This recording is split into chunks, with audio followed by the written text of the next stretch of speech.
এখন আমি ডক্টর জাকির নায়েককে মঞ্চে আহ্বান করছি।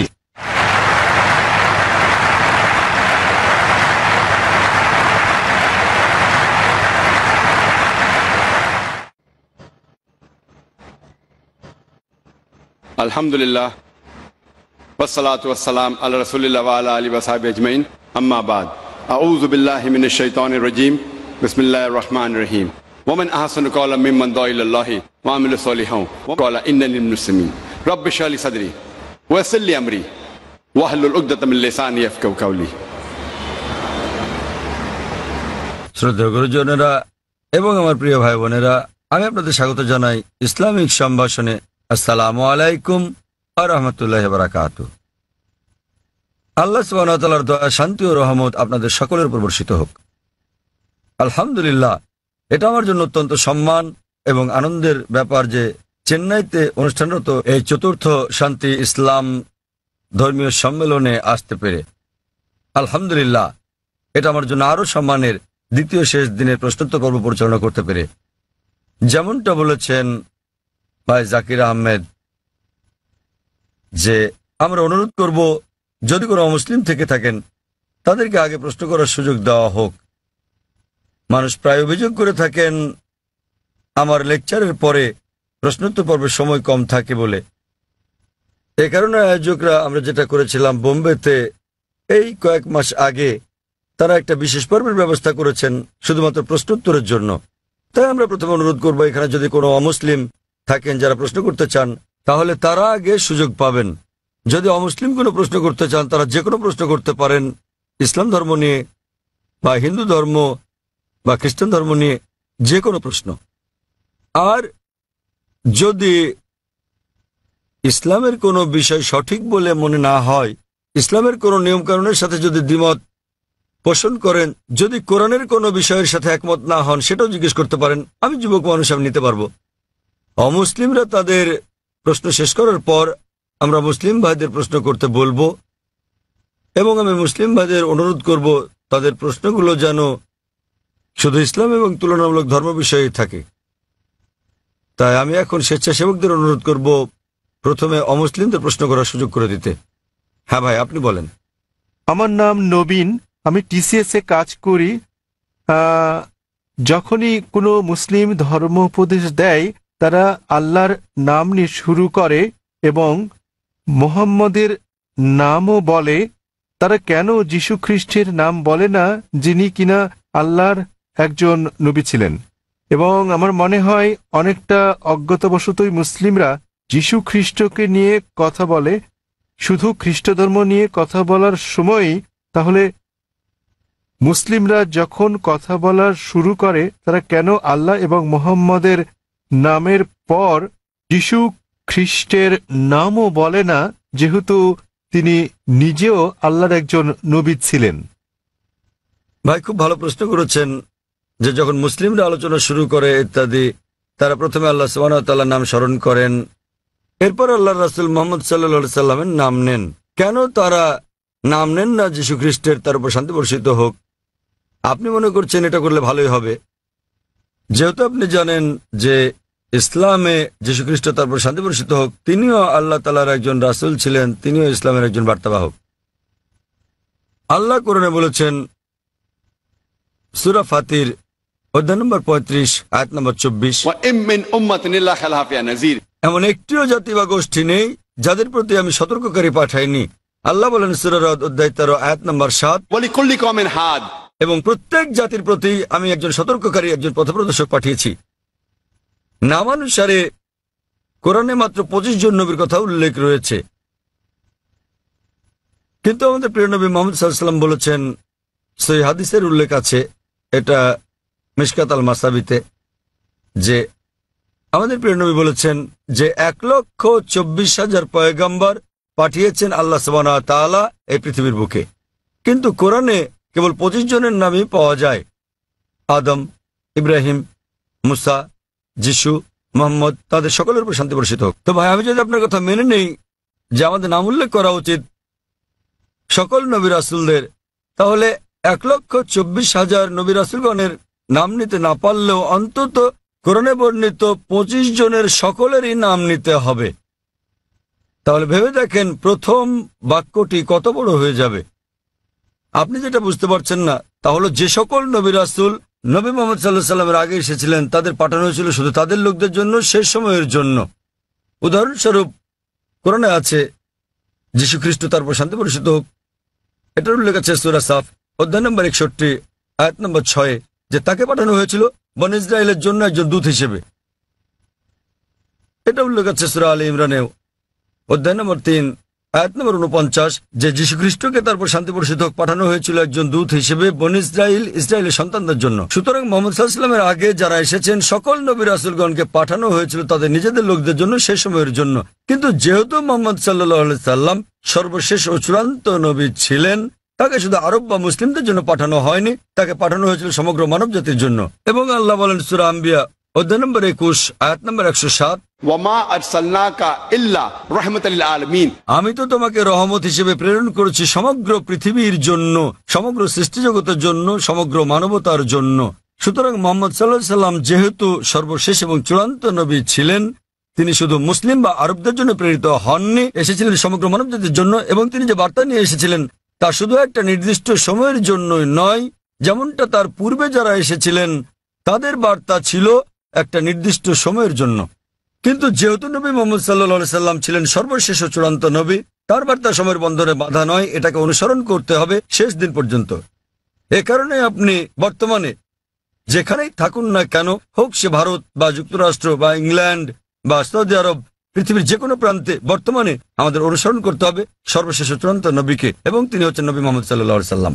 যদিও ইসলামে সকল নবী রাসূলকেই আমরা সম্মান করি এবং আমরা যীশু খ্রিস্টকেও সম্মান করি, আমরা তাকে ভালোবাসি, তাকে শ্রদ্ধা করি, কিন্তু যীশু খ্রিস্ট তার উপর শান্তি বর্ষিত হোক নিজেই বলেছেন, এটার উল্লেখ আছে গসপেল অফ জন অধ্যায় নম্বর 16 অনুচ্ছেদ নম্বর 12 থেকে 14, আমি তোমাদের অনেক কথা বলতে চাই কিন্তু এখন তোমরা তা সহ্য করতে পারবে না, কারণ যখন সত্যের আত্মা আসবেন তিনি তোমাদের পথ দেখাবেন। তিনি নিজে থেকে কিছু বলবেন না, যা শুনবেন তাই বলবেন, তিনি আমাকে সম্মানিত করবেন। সুতরাং এখানে যীশু খ্রিস্ট তার উপর শান্তি বর্ষিত হোক ভবিষ্যৎবাণী করেছেন সর্বশেষ ও চূড়ান্ত নবী মুহাম্মদ সাল্লাল্লাহু আলাইহি সাল্লামের আগমনের।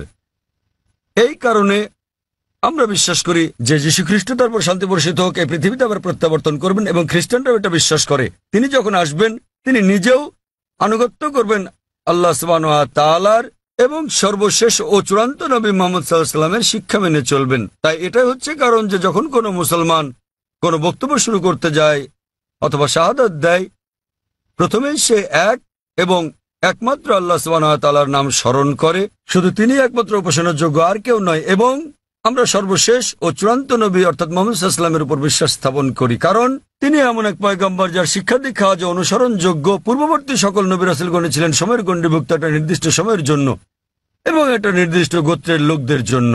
যেহেতু নবী মুহাম্মদ সাল্লাল্লাহু আলাইহি ওয়াসাল্লামকে পাঠানো হয়েছে সমগ্র মানবজাতির জন্য এবং তার বার্তা সময়ের গণ্ডিভুক্ত নয়, এ কারণে আমরা তার নাম উল্লেখ করে থাকি। অন্যথায় ইসলামে আমাদের সকল নবীদেরকেই সম্মান করতে হয়। আর আমি যদি আপনার কথা মেনে নেই, যেভাবে আগে বলেছিলাম আমার লেকচার শুরুর সময় আমাকে বলতে হবে আল্লাহর নাম যিনি সর্বময়, সর্বোচ্চ, ক্ষমাশীল, এবং তার নবীদের নাম আদম এবং নূহ, তারপর সালেহ, ইদ্রিস, ইব্রাহিম, ইসমাইল, ইসহাক, মুসা, ঈসা, এবং তারপর আরো কারো নাম বলে আমি বলতে পারি মুহাম্মদ সাল্লাল্লাহু আলাইহি ওয়াসাল্লাম।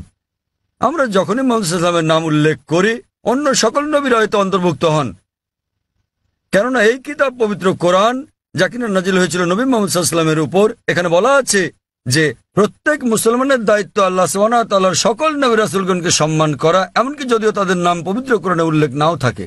সুতরাং আমরা তাদের ভালোবাসি, তাদের সম্মান করি, কিন্তু আমাদেরকে নাম নিতে হবে সর্বশেষ ও চূড়ান্ত নবীরই, যেহেতু তার বাণী আজও অনুসরণ করা হচ্ছে। আশা করি উত্তরটা পেয়েছেন। এখানে কি কোনো অমুসলিম ভাই আছেন মাঝখানের মাইকে?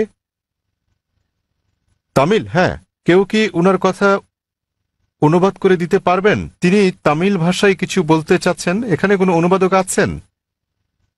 আমরা চাই উনার প্রশ্নটি যথাযথভাবে অনুবাদ করা হোক, তাকে তামিল ভাষাতেই প্রশ্নটি করতে দিন, অনুবাদক সেটাকে বাংলায় করবেন। எனது பெயர் அல்போன்ஸ். நான் கிறிஸ்தவ மதத்தை சார்ந்தவர்.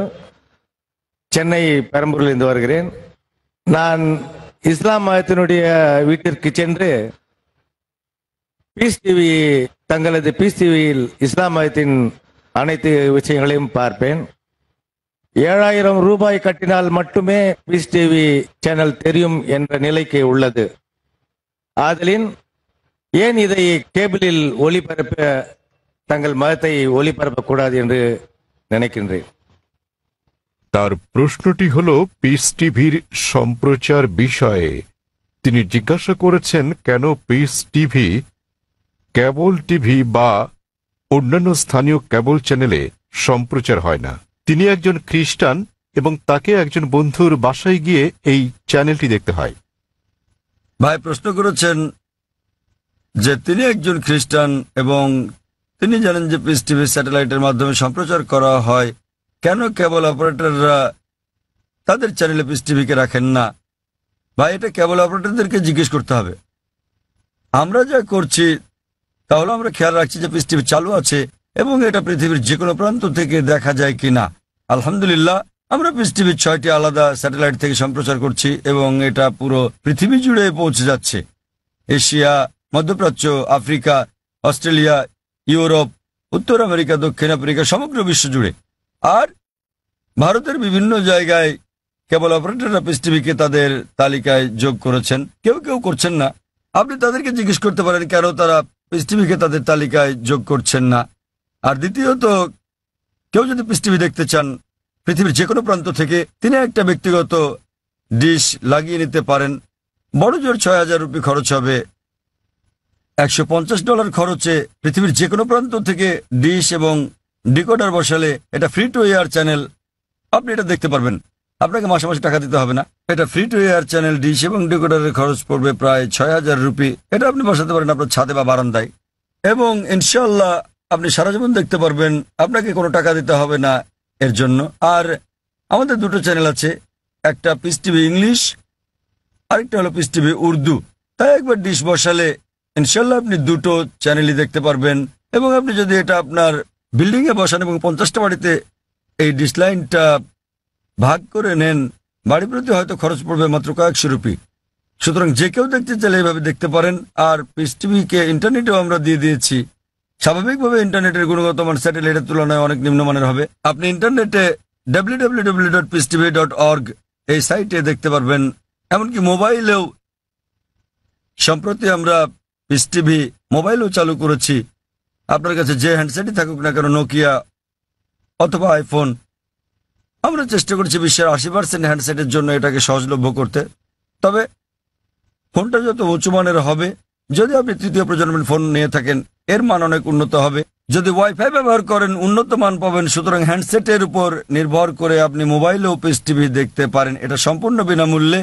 এর ওয়াপ ইন্টারনেটের জন্য www.peacetv.org, মোবাইলের জন্য এর ওয়াপ wap.peacetv.org। আশা করি উত্তরটা পেয়েছেন। হ্যাঁ বোন, আপনার প্রশ্নটি করুন। শুভ সন্ধ্যা, আমার নাম নিখিলা। আমি ডেন্টালের একজন ছাত্রী। ইসলাম সম্পর্কে আমার জ্ঞান আসলেই কম। আমি যতটুকু জানি আমার বন্ধুদের কাছ থেকে শুনেছি। আমার প্রশ্ন হচ্ছে, আমি একটি পোস্টারে দেখেছি যে বলা আছে সঙ্গীত এবং নৃত্য ইসলামে গ্রহণযোগ্য নয়। এটা কেন? মানে আমি বলতে চাইছি যে আপনি এটা এমনি এমনি বলতে পারেন না যে গান বাজনা বা নৃত্য করো না। যেমন আপনি যদি বলেন যে ভরতনাট্যম বা অন্য কোনো নৃত্যের ব্যাপারে যেখানে সঙ্গীত আছে, এমনকি এমনিতেও আমরা সঙ্গীতের মাধ্যমে ঈশ্বরের প্রশংসা বা নিজেদের আবেগ প্রকাশ করে থাকি, তাহলে গান বাজনা গ্রহণযোগ্য নয় কেন? বোন জিজ্ঞেস করলেন যে কেন ইসলাম ধর্মের সঙ্গীত এবং নৃত্য নিষিদ্ধ। প্রথমে আমি সঙ্গীত নিয়ে বলছি, এরপরে নৃত্য। সঙ্গীতের ব্যাপারে বলা যাবে, আমাদের প্রিয় নবী মুহাম্মদ সাল্লাল্লাহু আলাইহি ওয়াসাল্লাম বলেছেন যে সঙ্গীতের বাদ্যযন্ত্র সাধারণ নিয়মে সবই নিষিদ্ধ, তবে তিনি যেটার অনুমতি দিয়েছিলেন সেটা দাফ, একপাশে খোলা ড্রাম যাকে বলা হয় ডাফ বা ডাফলি। বাকি সবগুলোই নবী নিষিদ্ধ করেছেন, কারণ আপনি যদি ভেবে দেখেন এটা আপনাকে দূরে নিয়ে যায় আল্লাহ সুবহানাহু ওয়া তাআলার জিকির থেকে, সর্বশক্তিমানকে স্মরণ করা থেকে। এ কারণে যখন আমরা এরকম গান শুনি, যেমন ধরেন সিনেমার গান হোক, সেটা হিন্দি, মালায়ালাম, তামিল বা অন্য কিছু, আপনি দেখবেন যে এই হিন্দি সিনেমার গানগুলোর বেশিরভাগ কথায় একেবারে বাস্তবতা বহির্ভূত। আপনি জানেন যে নায়ক নায়িকাকে বলছে, मैं तुम्हारे लिए चांद तोड़ के लेके आऊंगा, मैं तुम्हारे लिए सितारे तोड़ के लेके आऊंगा। আমি তোমার জন্য চাঁদ নিয়ে আসবো, আমি তোমার জন্য তারা নিয়ে আসবো। আমরা জানি এটা সম্ভব না, কোনো মানুষ তার প্রেমিকার জন্য চাঁদ তারা নিয়ে আসতে পারে না। তবুও আমরা বলে থাকি পরিস্থিতি বা আবেগ ইত্যাদির কারণে। তো এই কারণে সাধারণ অনুশাসন হচ্ছে যে সঙ্গীত একজন মানুষকে আল্লাহ সুবহানাহু ওয়া তাআলার কাছ থেকে দূরে নিয়ে যায়। এ কারণে আমাদের প্রিয় নবী বাদ্যযন্ত্রকে নিষিদ্ধ করেছেন দাফ ছাড়া, অথবা সাধারণভাবে কণ্ঠস্বর। উদাহরণস্বরূপ যদি কেউ কোরআন আবৃত্তি করে তার কণ্ঠ সুন্দর, সেটা ঠিক আছে, কারণ এটা একজন মানুষকে আল্লাহ সুবহানাহু ওয়া তাআলার দিকে নিয়ে আসে। নেপথ্য বাদ্যযন্ত্রের আওয়াজ থাকলে যদি এটা একটা বিশেষ আবেগের সৃষ্টি করে, তাহলে গান গাওয়ার ক্ষেত্রে এটা হচ্ছে মুবাহ, ঐচ্ছিক, যতক্ষণ পর্যন্ত গানের কথাগুলো নিয়ে যাচ্ছে আল্লাহ সুবহানাহু ওয়া তাআলার দিকে। যদি গানের কথাগুলো আপনাকে আল্লাহর কাছ থেকে দূরে সরিয়ে নিয়ে যায়, তাহলে সে ধরনের গানও নিষিদ্ধ। এবার আসি দ্বিতীয় ভাগে, নৃত্য করা কেন নিষিদ্ধ। কোরআনে এমন কোনো আয়াত নেই, অথবা আমার জানা মতো কোনো হাদিস নেই যেখানে বলা আছে যে নৃত্য করা হচ্ছে হারাম। কিন্তু সাধারণভাবে যেহেতু মানুষ নাচে অন্য মানুষদের দেখানোর জন্য, আপনারা জানেন যে মঞ্চে নৃত্য পরিবেশন করা হয়, যেমন ভরতনাট্যম।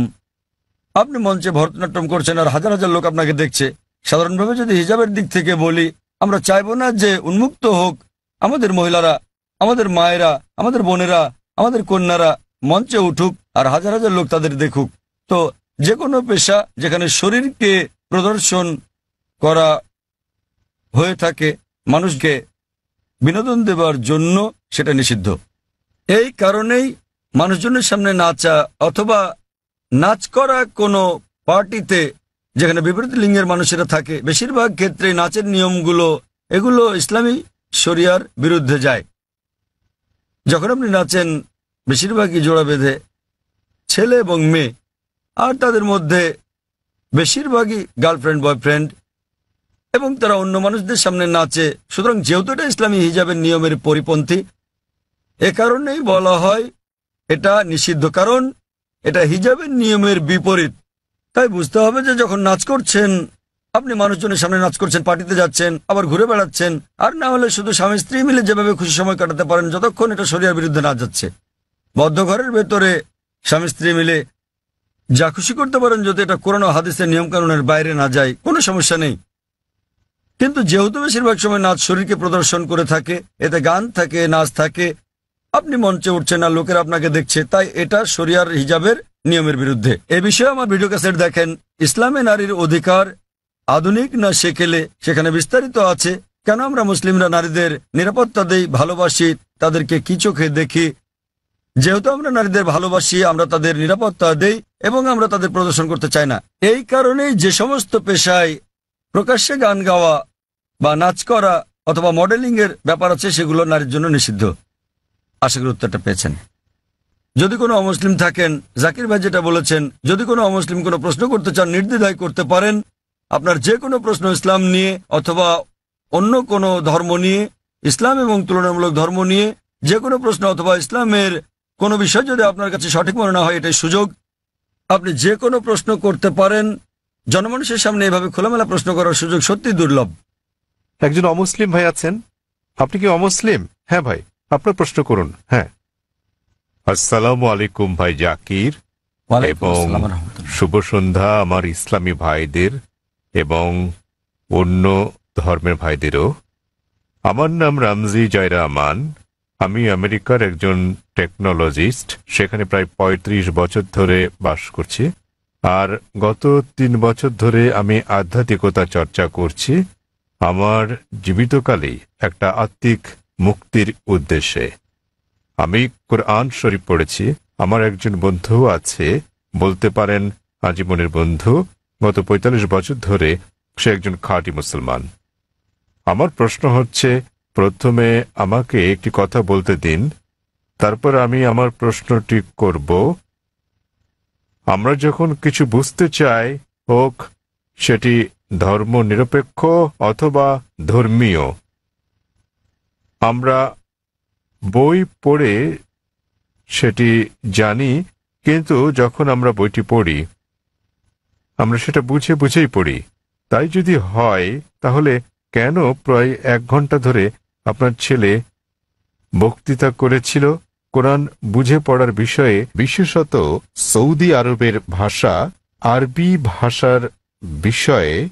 কেননা আমি যা অনুভব করি এবং চর্চা করি যে কোরআন ভাষার অনেক ঊর্ধ্বে, তো প্রত্যেক মুসলমানের আরবি ভাষা শিখতে হবে। বিষয়টা আমার কাছে কিছুটা জোর জবরদস্তিমূলক মনে হয়েছে। কোরআন কি তাই বলে? ভাই একটা ভালো প্রশ্ন করেছেন। বললেন যে তিনি আধ্যাত্মিকতা শিখতে চান এবং তিনি কোরআন পড়েছেন, কিন্তু তিনি বুঝতে পারেননি যে কেন একটা বক্তৃতা যা ফারিক নায়েক করেছিল আমার ছেলে কোরআন বুঝে পড়ার জন্য আরবি ভাষা শেখার গুরুত্ব নিয়ে, আর এটা কেন আবশ্যিক। আপনি যদি আমার ছেলের পুরো আলোচনাটা শুনে থাকেন, সে কখনো এটা বলেনি যে প্রত্যেক মুসলমানের জন্য আরবি শেখা আবশ্যিক। সে কখনোই বলেনি।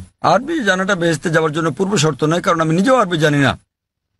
আমি নিজেও আরবি একটা ভাষা হিসেবে শিখিনি, এদিক সেদিকে একটু একটু বুঝতে পারি। আমি আরবি ভাষা জানি না, কিন্তু আমার ছেলে জানে মাশাআল্লাহ, সে আমার চেয়ে ভালো জানে।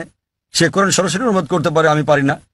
কিন্তু তার আলোচনায় যদি আপনি শুনে থাকেন, সে বলেছিল যে যদি আপনি আরবি না জানেন কমপক্ষে অনুবাদটা পড়েন।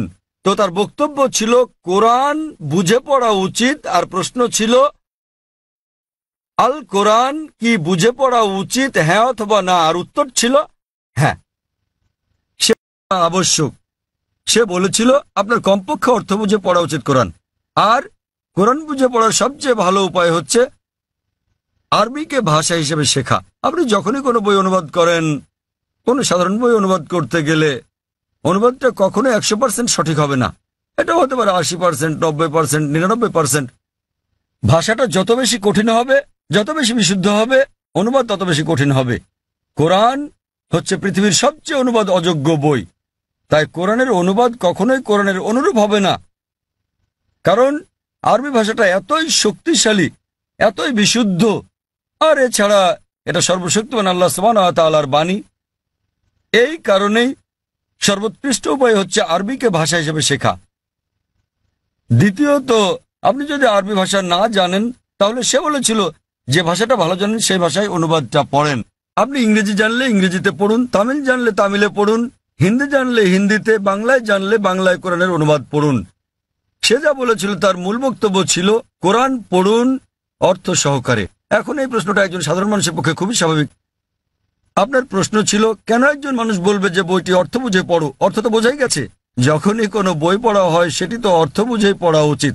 কিন্তু আপনি বুঝতে পারেননি যে মুসলিম সম্প্রদায়ের মধ্যে দুঃখজনকভাবে, যেমনটা আমার ছেলে বলেছে, যে শতকরা 80%-এরও বেশি মুসলমান আরব নন এবং তারা আরবি ভাষা জানেন না। এখানে নবীর একটা হাদিস আছে, তিনি বলেছেন যদি তোমরা কোরআন তেলাওয়াত করো তো সব পাবে। সেই কারণে বেশিরভাগ মুসলিম যখন কোরআন পড়ে তারা আরবিতেই পড়ে, কিন্তু তার অর্থটা বোঝে না। তাই এটা পৃথিবীর সবচেয়ে বেশিবার পড়া বই, কিন্তু একই সাথে অর্থ না বুঝে সবচেয়ে বেশিবার পড়া বই ওটি। তো আমার ছেলে বলেছিল আরবি অংশটা পড়ার পরে যা বেশিরভাগ অমুসলিমই বোঝেন না, অন্তত সেই অংশের অনুবাদটা পড়েন সেই ভাষায়, যে ভাষাটা আপনি ভালো বোঝেন। সে জোর দিচ্ছিল যে কোরআন নির্দেশনামূলক গ্রন্থ, এটি সর্বশক্তিমান আল্লাহর গ্রন্থ। সে সকল মুসলমানকে অনুরোধ করেছে যে আরবিটা পড়ার পাশাপাশি অনুবাদটাও পড়েন, যার স্থান দ্বিতীয়, কিন্তু সবচেয়ে ভালো আরবিকে একটি ভাষা হিসেবে শেখা। কেননা আপনি যদি আরবি জানেন এবং শুদ্ধ ভাষা জানেন, যা আমরা আমাদের স্কুলে শেখাই, ইসলামিক ইন্টারন্যাশনাল স্কুল বোম্বে এবং ইসলামিক ইন্টারন্যাশনাল স্কুল চেন্নাইতে, তাহলে সংযোগ সূত্র পেয়ে যাবেন এবং কোরআনের অর্থ বোঝাটা আরো ভালোভাবে হবে। আশা করি উত্তরটা পেয়েছেন। ধন্যবাদ। সেখানে কি কোনো অমুসলিম ভাই আছেন? হ্যাঁ হ্যাঁ ভাই, আপনার প্রশ্নটি করুন। শুভ সন্ধ্যা ডাক্তার সাহেব, আমি রাজা, একজন নির্বাহী অফিসার, চেন্নাই থেকে এসেছি। প্রশ্ন করার আগে আমি একটি উদাহরণ দেব, তারপর আমি আমার প্রশ্নটি করব। বিজ্ঞানীরা অনেক ধরনের জিনিস আবিষ্কার করেছেন মানব জাতির জন্য। উদাহরণস্বরূপ বলা যায় আলেকজান্ডার গ্রাহাম বেল টেলিফোন আবিষ্কার করেছেন, কিন্তু আলেকজান্ডার গ্রাহাম বেলের সময় ফোন ছিল অন্য রকম। কিন্তু এখন আমাদের এই আধুনিক 24 শতকে আমরা ব্যবহার করছি মোবাইল, ইমেইল পাঠাচ্ছি, ইন্টারনেট, ফ্রিল্যান্স, ছবি, সারা বিশ্ব জুড়েই।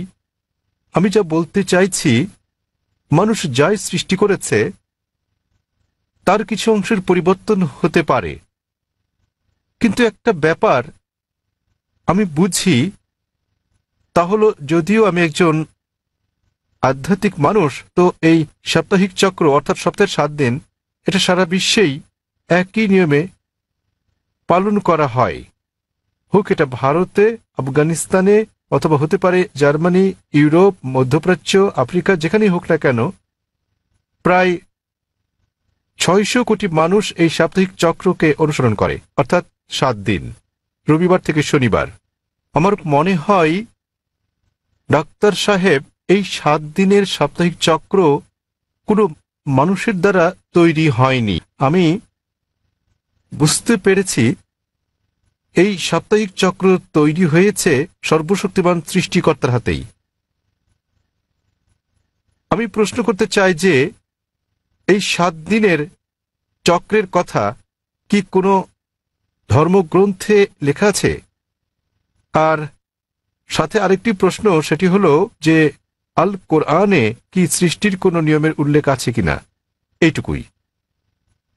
ভাই একটা প্রশ্ন করলেন যে মানুষ যখন কোনো কিছু আবিষ্কার করে, উদাহরণ হিসেবে আলেকজান্ডার গ্রাহাম বেলের টেলিফোন আবিষ্কারের কথা বলেছেন, কিন্তু সময়ের সাথে সাথে এটা বদলাতে থাকে, আর এখন আমরা মোবাইল ফোন ব্যবহার করছি যে অনেকটা ভিন্ন।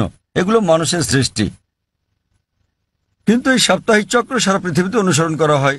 এটা সর্বশক্তিমান আল্লাহর সৃষ্টি, সর্বশক্তিমান আল্লাহর সৃষ্টি, সেজন্য এটা সমগ্র পৃথিবীতে অনুসরণ করা হয়।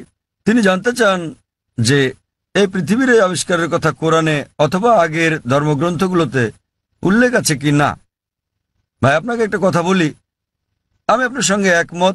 মানুষ যখন কোনো কিছু আবিষ্কার করে সেটার বিবর্তন হতে থাকে, উন্নতি হতে থাকে, শুধুমাত্র আল্লাহরটা ছাড়া। আল্লাহ হলেন নিখুঁত, তিনি কিছু সৃষ্টি করলে সেটা নিখুঁতভাবে সৃষ্টি করেন, অথবা তিনি ধাপে ধাপে এটাকে উন্মোচন করতে পারেন, কারণ সৃষ্টির জন্য তিনি যেটা সৃষ্টি করেছেন মানুষের জন্য তারা বুঝতে নাও পারে। উদাহরণস্বরূপ তিনি অনেক নবী পাঠিয়েছেন। প্রথম নবী ছিলেন আদম আলাইহিসসালাম, এবং তারপর অনেক নবী পাঠিয়েছেন, 1,24,000। সর্বশেষ নবী মুহাম্মদ সাল্লাল্লাহু আলাইহি সাল্লাম, তিনি অনেক বাণী পাঠিয়েছেন, অনেক গ্রন্থ। কিছু কিছু গ্রন্থের কথা কোরআনে উল্লেখ আছে, তাওরাত, জবুর, ইনজিল, এবং সর্বশ্রেষ্ঠ কোরআন। এমন না যে সর্বশক্তিমান আল্লাহ কোরআনের সম্পর্কে জানতেন না। ওই সময় মানুষ সেই বার্তাটা গ্রহণ করার উপযুক্ত ছিল না, তাই মানুষের অনুধাবন ক্ষমতার উপর ভিত্তি করে তিনি একের পর এক গ্রন্থ পাঠিয়েছেন। যখন তিনি দেখলেন যে মানুষ এবার মর্ম বুঝতে পারবে, তখন তিনি সর্বশেষ চূড়ান্ত গ্রন্থ আর সর্বশেষ চূড়ান্ত নবী মুহাম্মদ সাল্লাল্লাহু আলাইহি সাল্লামকে পাঠালেন। এবার আপনার প্রশ্নে আসি, সাপ্তাহিক চক্রের ব্যাপারে।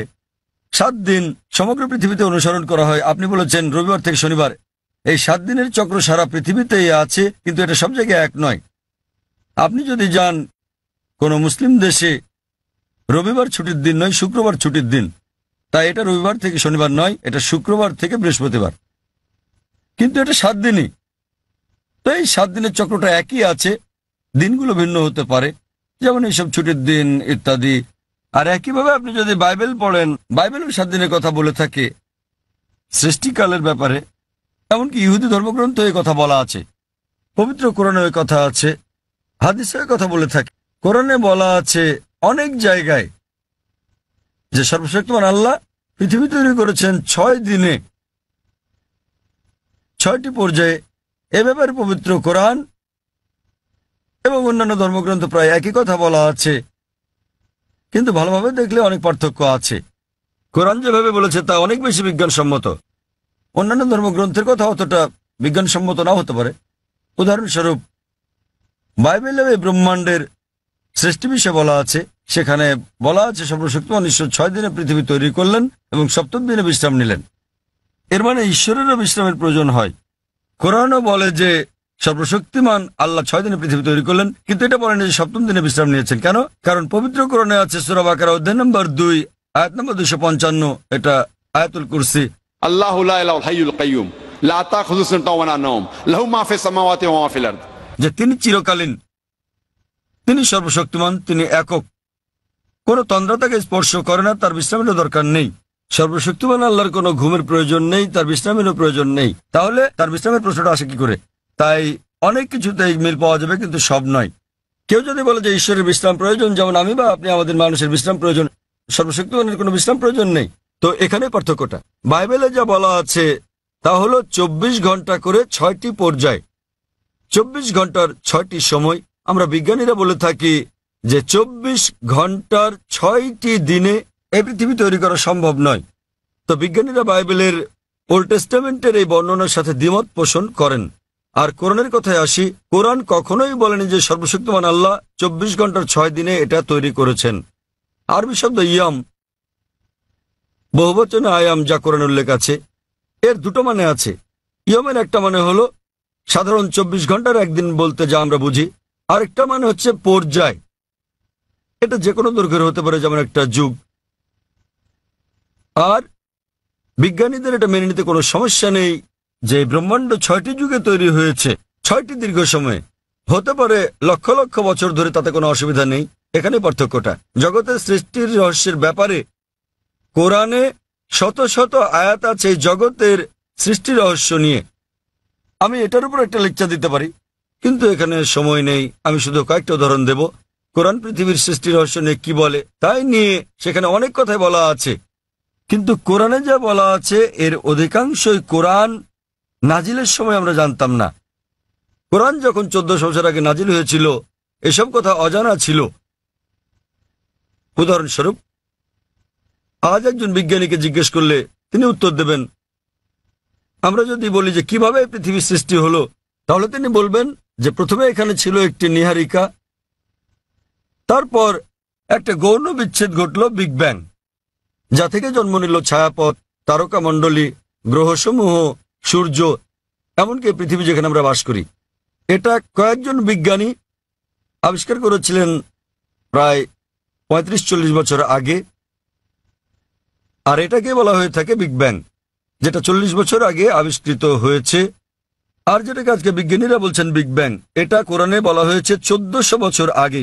সূরা আম্বিয়া অধ্যায় নম্বর 21 আয়াত নম্বর 30 বলা হয়েছে যে আওয়ালাম ইয়ারাল্লাযিনা কাফারু, অবিশ্বাসীরা কি দেখে না আন্নাস সামাওয়াতি ওয়াল আরদা কানাত রাতকান ফাতাকনাহুমা, যে আকাশমণ্ডলী ও পৃথিবী একত্রিত ছিল, অতঃপর আমি পৃথক করে দিলাম। এখানে কোরআন এই ব্রহ্মাণ্ডের সৃষ্টি বিষয়ে সংক্ষেপে বলে দিচ্ছে যে আকাশমণ্ডলী ও পৃথিবী একত্রিত যুক্ত ছিল, এরপর আমি তাদের পৃথক করে দিলাম।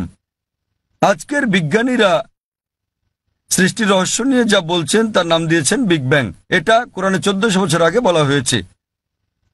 আমরা আগে মনে করতাম যে এই যে আমরা পৃথিবীতে আছি এটা সমতল। মাত্র কয়েকশো বছর আগে আমরা জানতে পারলাম, যখন স্যার ফ্রান্সিস ড্রেক 1557 সালে পৃথিবীটা নৌপথে ভ্রমণ করলেন, তিনি প্রমাণ করলেন যে পৃথিবী বর্তুলাকার। কোরআন এটা বলেছে 1400 বছর আগে। সূরা নাজিয়াত অধ্যায় নম্বর 79 আয়াত নম্বর 30। ওয়াল আরদা বাদা যালিকা দাহাহা, এবং তারপর আমি পৃথিবীকে তৈরি করলাম ডিম্বাকৃতি। আরবি শব্দ দাহাহা এর একটা মানে হলো প্রসারিত হওয়া, যেভাবে পৃথিবী প্রসারিত হয়েছে। আরেকটা মানে আরবি দুইয়া শব্দ থেকে এসেছে, যার মানে হচ্ছে ডিম। এটা কোনো সাধারণ ডিম নয়, এটা বিশেষভাবে বোঝায় উট পাখির ডিমকে। এবং আমরা জানি পৃথিবী একটা বলের মতো সম্পূর্ণ গোলাকার নয়, এটা দুই প্রান্তে একটু চ্যাপ্টা। এবং আমরা যদি একটা উট পাখির ডিমের আকৃতি চিন্তা করি, সেটাও আসলে বর্তুলাকৃতির। একবার চিন্তা করেন, কোরআন পৃথিবীর বর্তুলাকৃতির কথা বলেছে 1400 বছর আগেই। আগে আমরা মনে করতাম চাঁদের আলো তার নিজস্ব আলো। সম্প্রতি বিজ্ঞান থেকে জানতে পেরেছি 100 বছর বা 200 বছর আগে যে চাঁদের আলো তার নিজের আলো নয়, বরং সেটা প্রতিফলিত আলো। কোরআন এটা বলেছে 1400 বছর আগেই। সূরা ফুরকান অধ্যায় নম্বর 25 আয়াত নম্বর 61 যে সর্বশক্তিমান আল্লাহ আকাশে তৈরি করেছেন নক্ষত্রপুঞ্জ, আর সেখানে জেলে দিয়েছেন একটি প্রদীপ, সূর্য, যা তার নিজের আলোয় জ্বলে, আর চাঁদ জলে প্রতিফলিত বা ধার করা আলোয়। চাঁদের আলোর আরবি শব্দ হচ্ছে মুনির বা নূর, যার মানে হচ্ছে ধার করা বা প্রতিফলিত আলো। কিন্তু সূর্যের আলোর জন্য ব্যবহৃত হচ্ছে ওয়াহাজ, সিরাজ, দিয়া, অর্থাৎ মশাল। গনগনে প্রদীপ, প্রজ্বলিত আলো, যা সূর্যের আলোকেই তার নিজস্ব আলো হিসেবে বোঝাচ্ছে। এখানে অনেক আয়াত আছে কোরআনে যা সৃষ্টিজগৎ বিষয়ে, জ্যোতির্বিদ্যা বিষয়ে বলে। আমি যখন ছিলাম স্কুলে আমি পড়েছিলাম যে সূর্য যদিও ঘুরে, এটা তার নিজের অক্ষে আবর্তন করে না, এটা নিশ্চল। কোরআনের সূরা আম্বিয়াতে বলে, অধ্যায় নম্বর 21 আয়াত নম্বর 33, হুয়াল্লাযী খালাকাল লাইলা ওয়ান নাহারা আল্লাহ সৃষ্টি করেছেন দিন ও রাত, ওয়াশ শামসা ওয়াল কামার সূর্য এবং চন্দ্র, কুল্লুন ফি ফালাকি ইয়াসবাহুন। প্রত্যেকে তার নিজ কক্ষপথে বিচরণ করছে। কোরআন বলছে সূর্য এবং চন্দ্র আবর্তন করা ছাড়াও তাদের নিজস্ব অক্ষের উপর ঘুরছে। আর আজ বিজ্ঞানের এত উন্নতির পরে আমরা জানি যে আমরা একটা টেবিলের উপর যদি সূর্যের ছায়া দেখি তাহলে আমরা দেখতে পাবো যে সূর্যের গায়ে কালো দাগ রয়েছে, এবং এই কালো দাগগুলো প্রায় 25 দিনে একবার সম্পূর্ণ আবর্তন করে, যা দিয়ে বোঝায় সূর্য প্রায় 25 দিনে একবার আবর্তন করে। আর এভাবেই কোরআন বলে আকাশের কথা যে এটা একটা ছাদের মতো। সূরা আম্বিয়া অধ্যায় নম্বর 21 আয়াত নম্বর 32। কোরআন পদার্থের প্রথম অবস্থার কথা বলে প্লাজমা।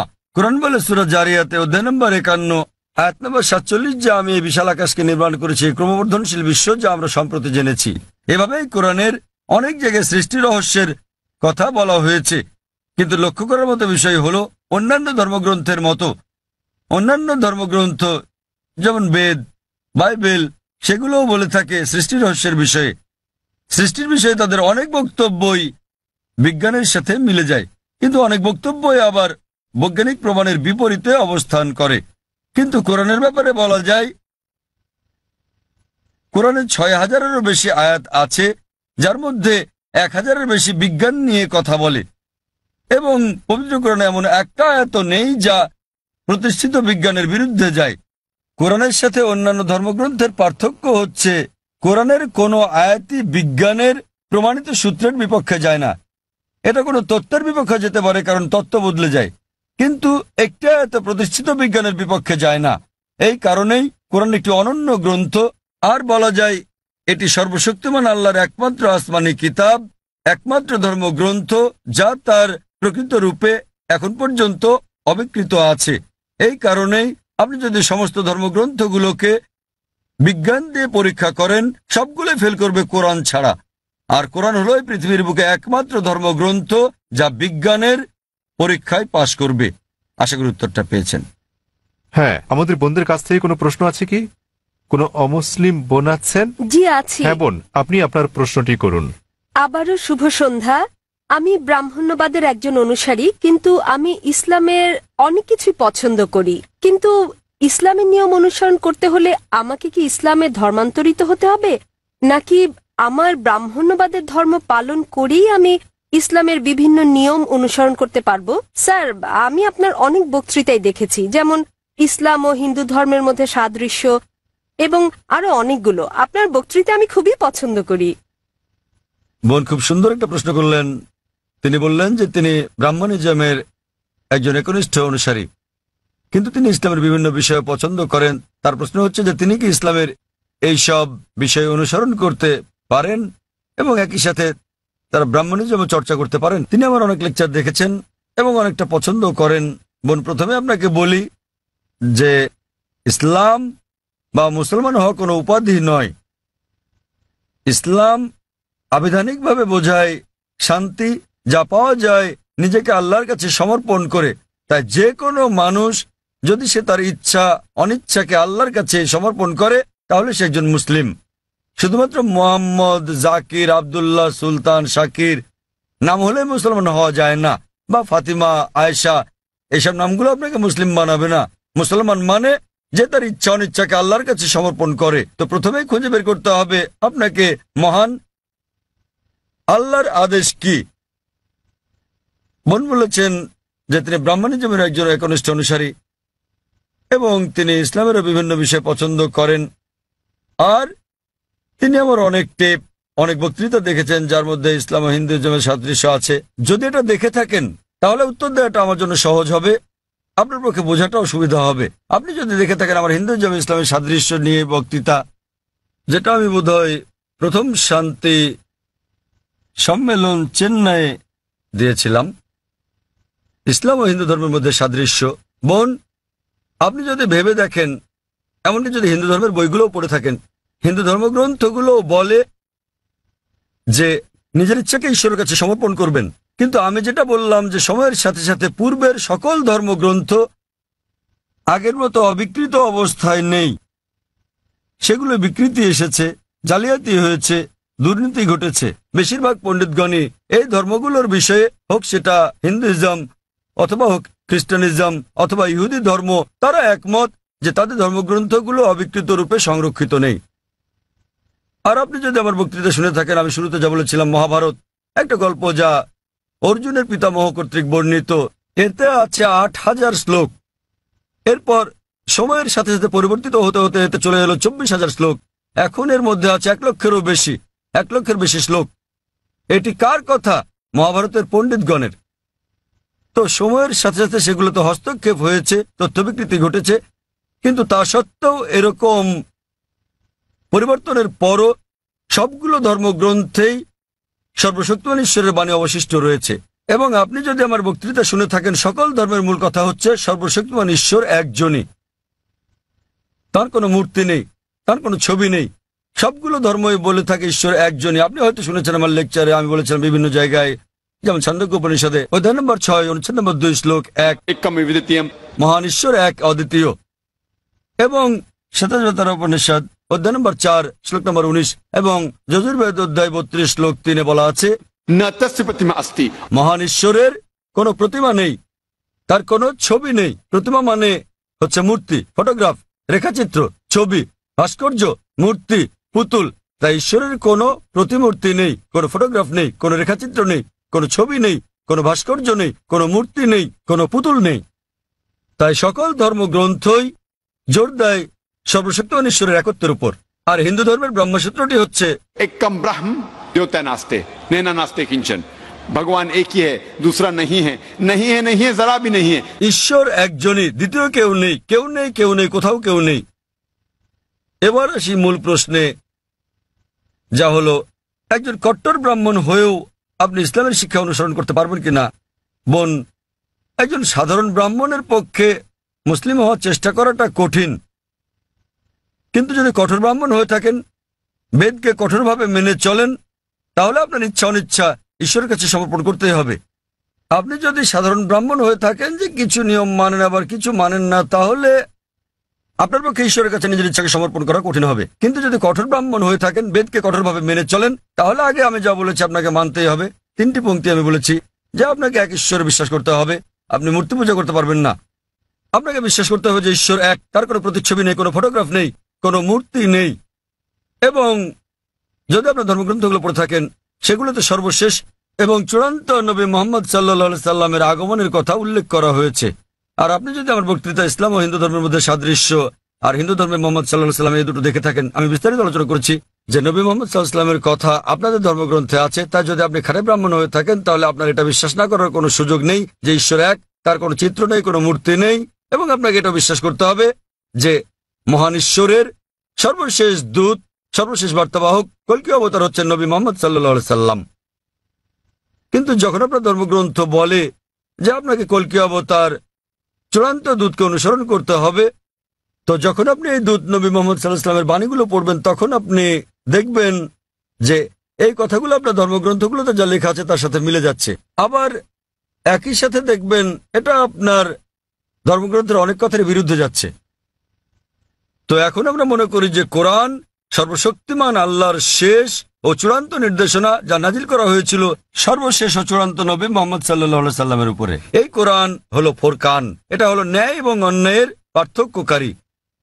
তাই কোরআনের সাথে যা যা মিলে যায়, সেটা যদি বাইবেলে উল্লেখ থাকে অথবা থাকে বেদে অথবা মহাভারতে অথবা রামায়ণে, নিশ্চিতভাবে আপনি ধরে নিতে পারেন যে তা হয়েছে সর্বশক্তিমান ঈশ্বরের ইচ্ছা ও আদেশ অনুসারেই।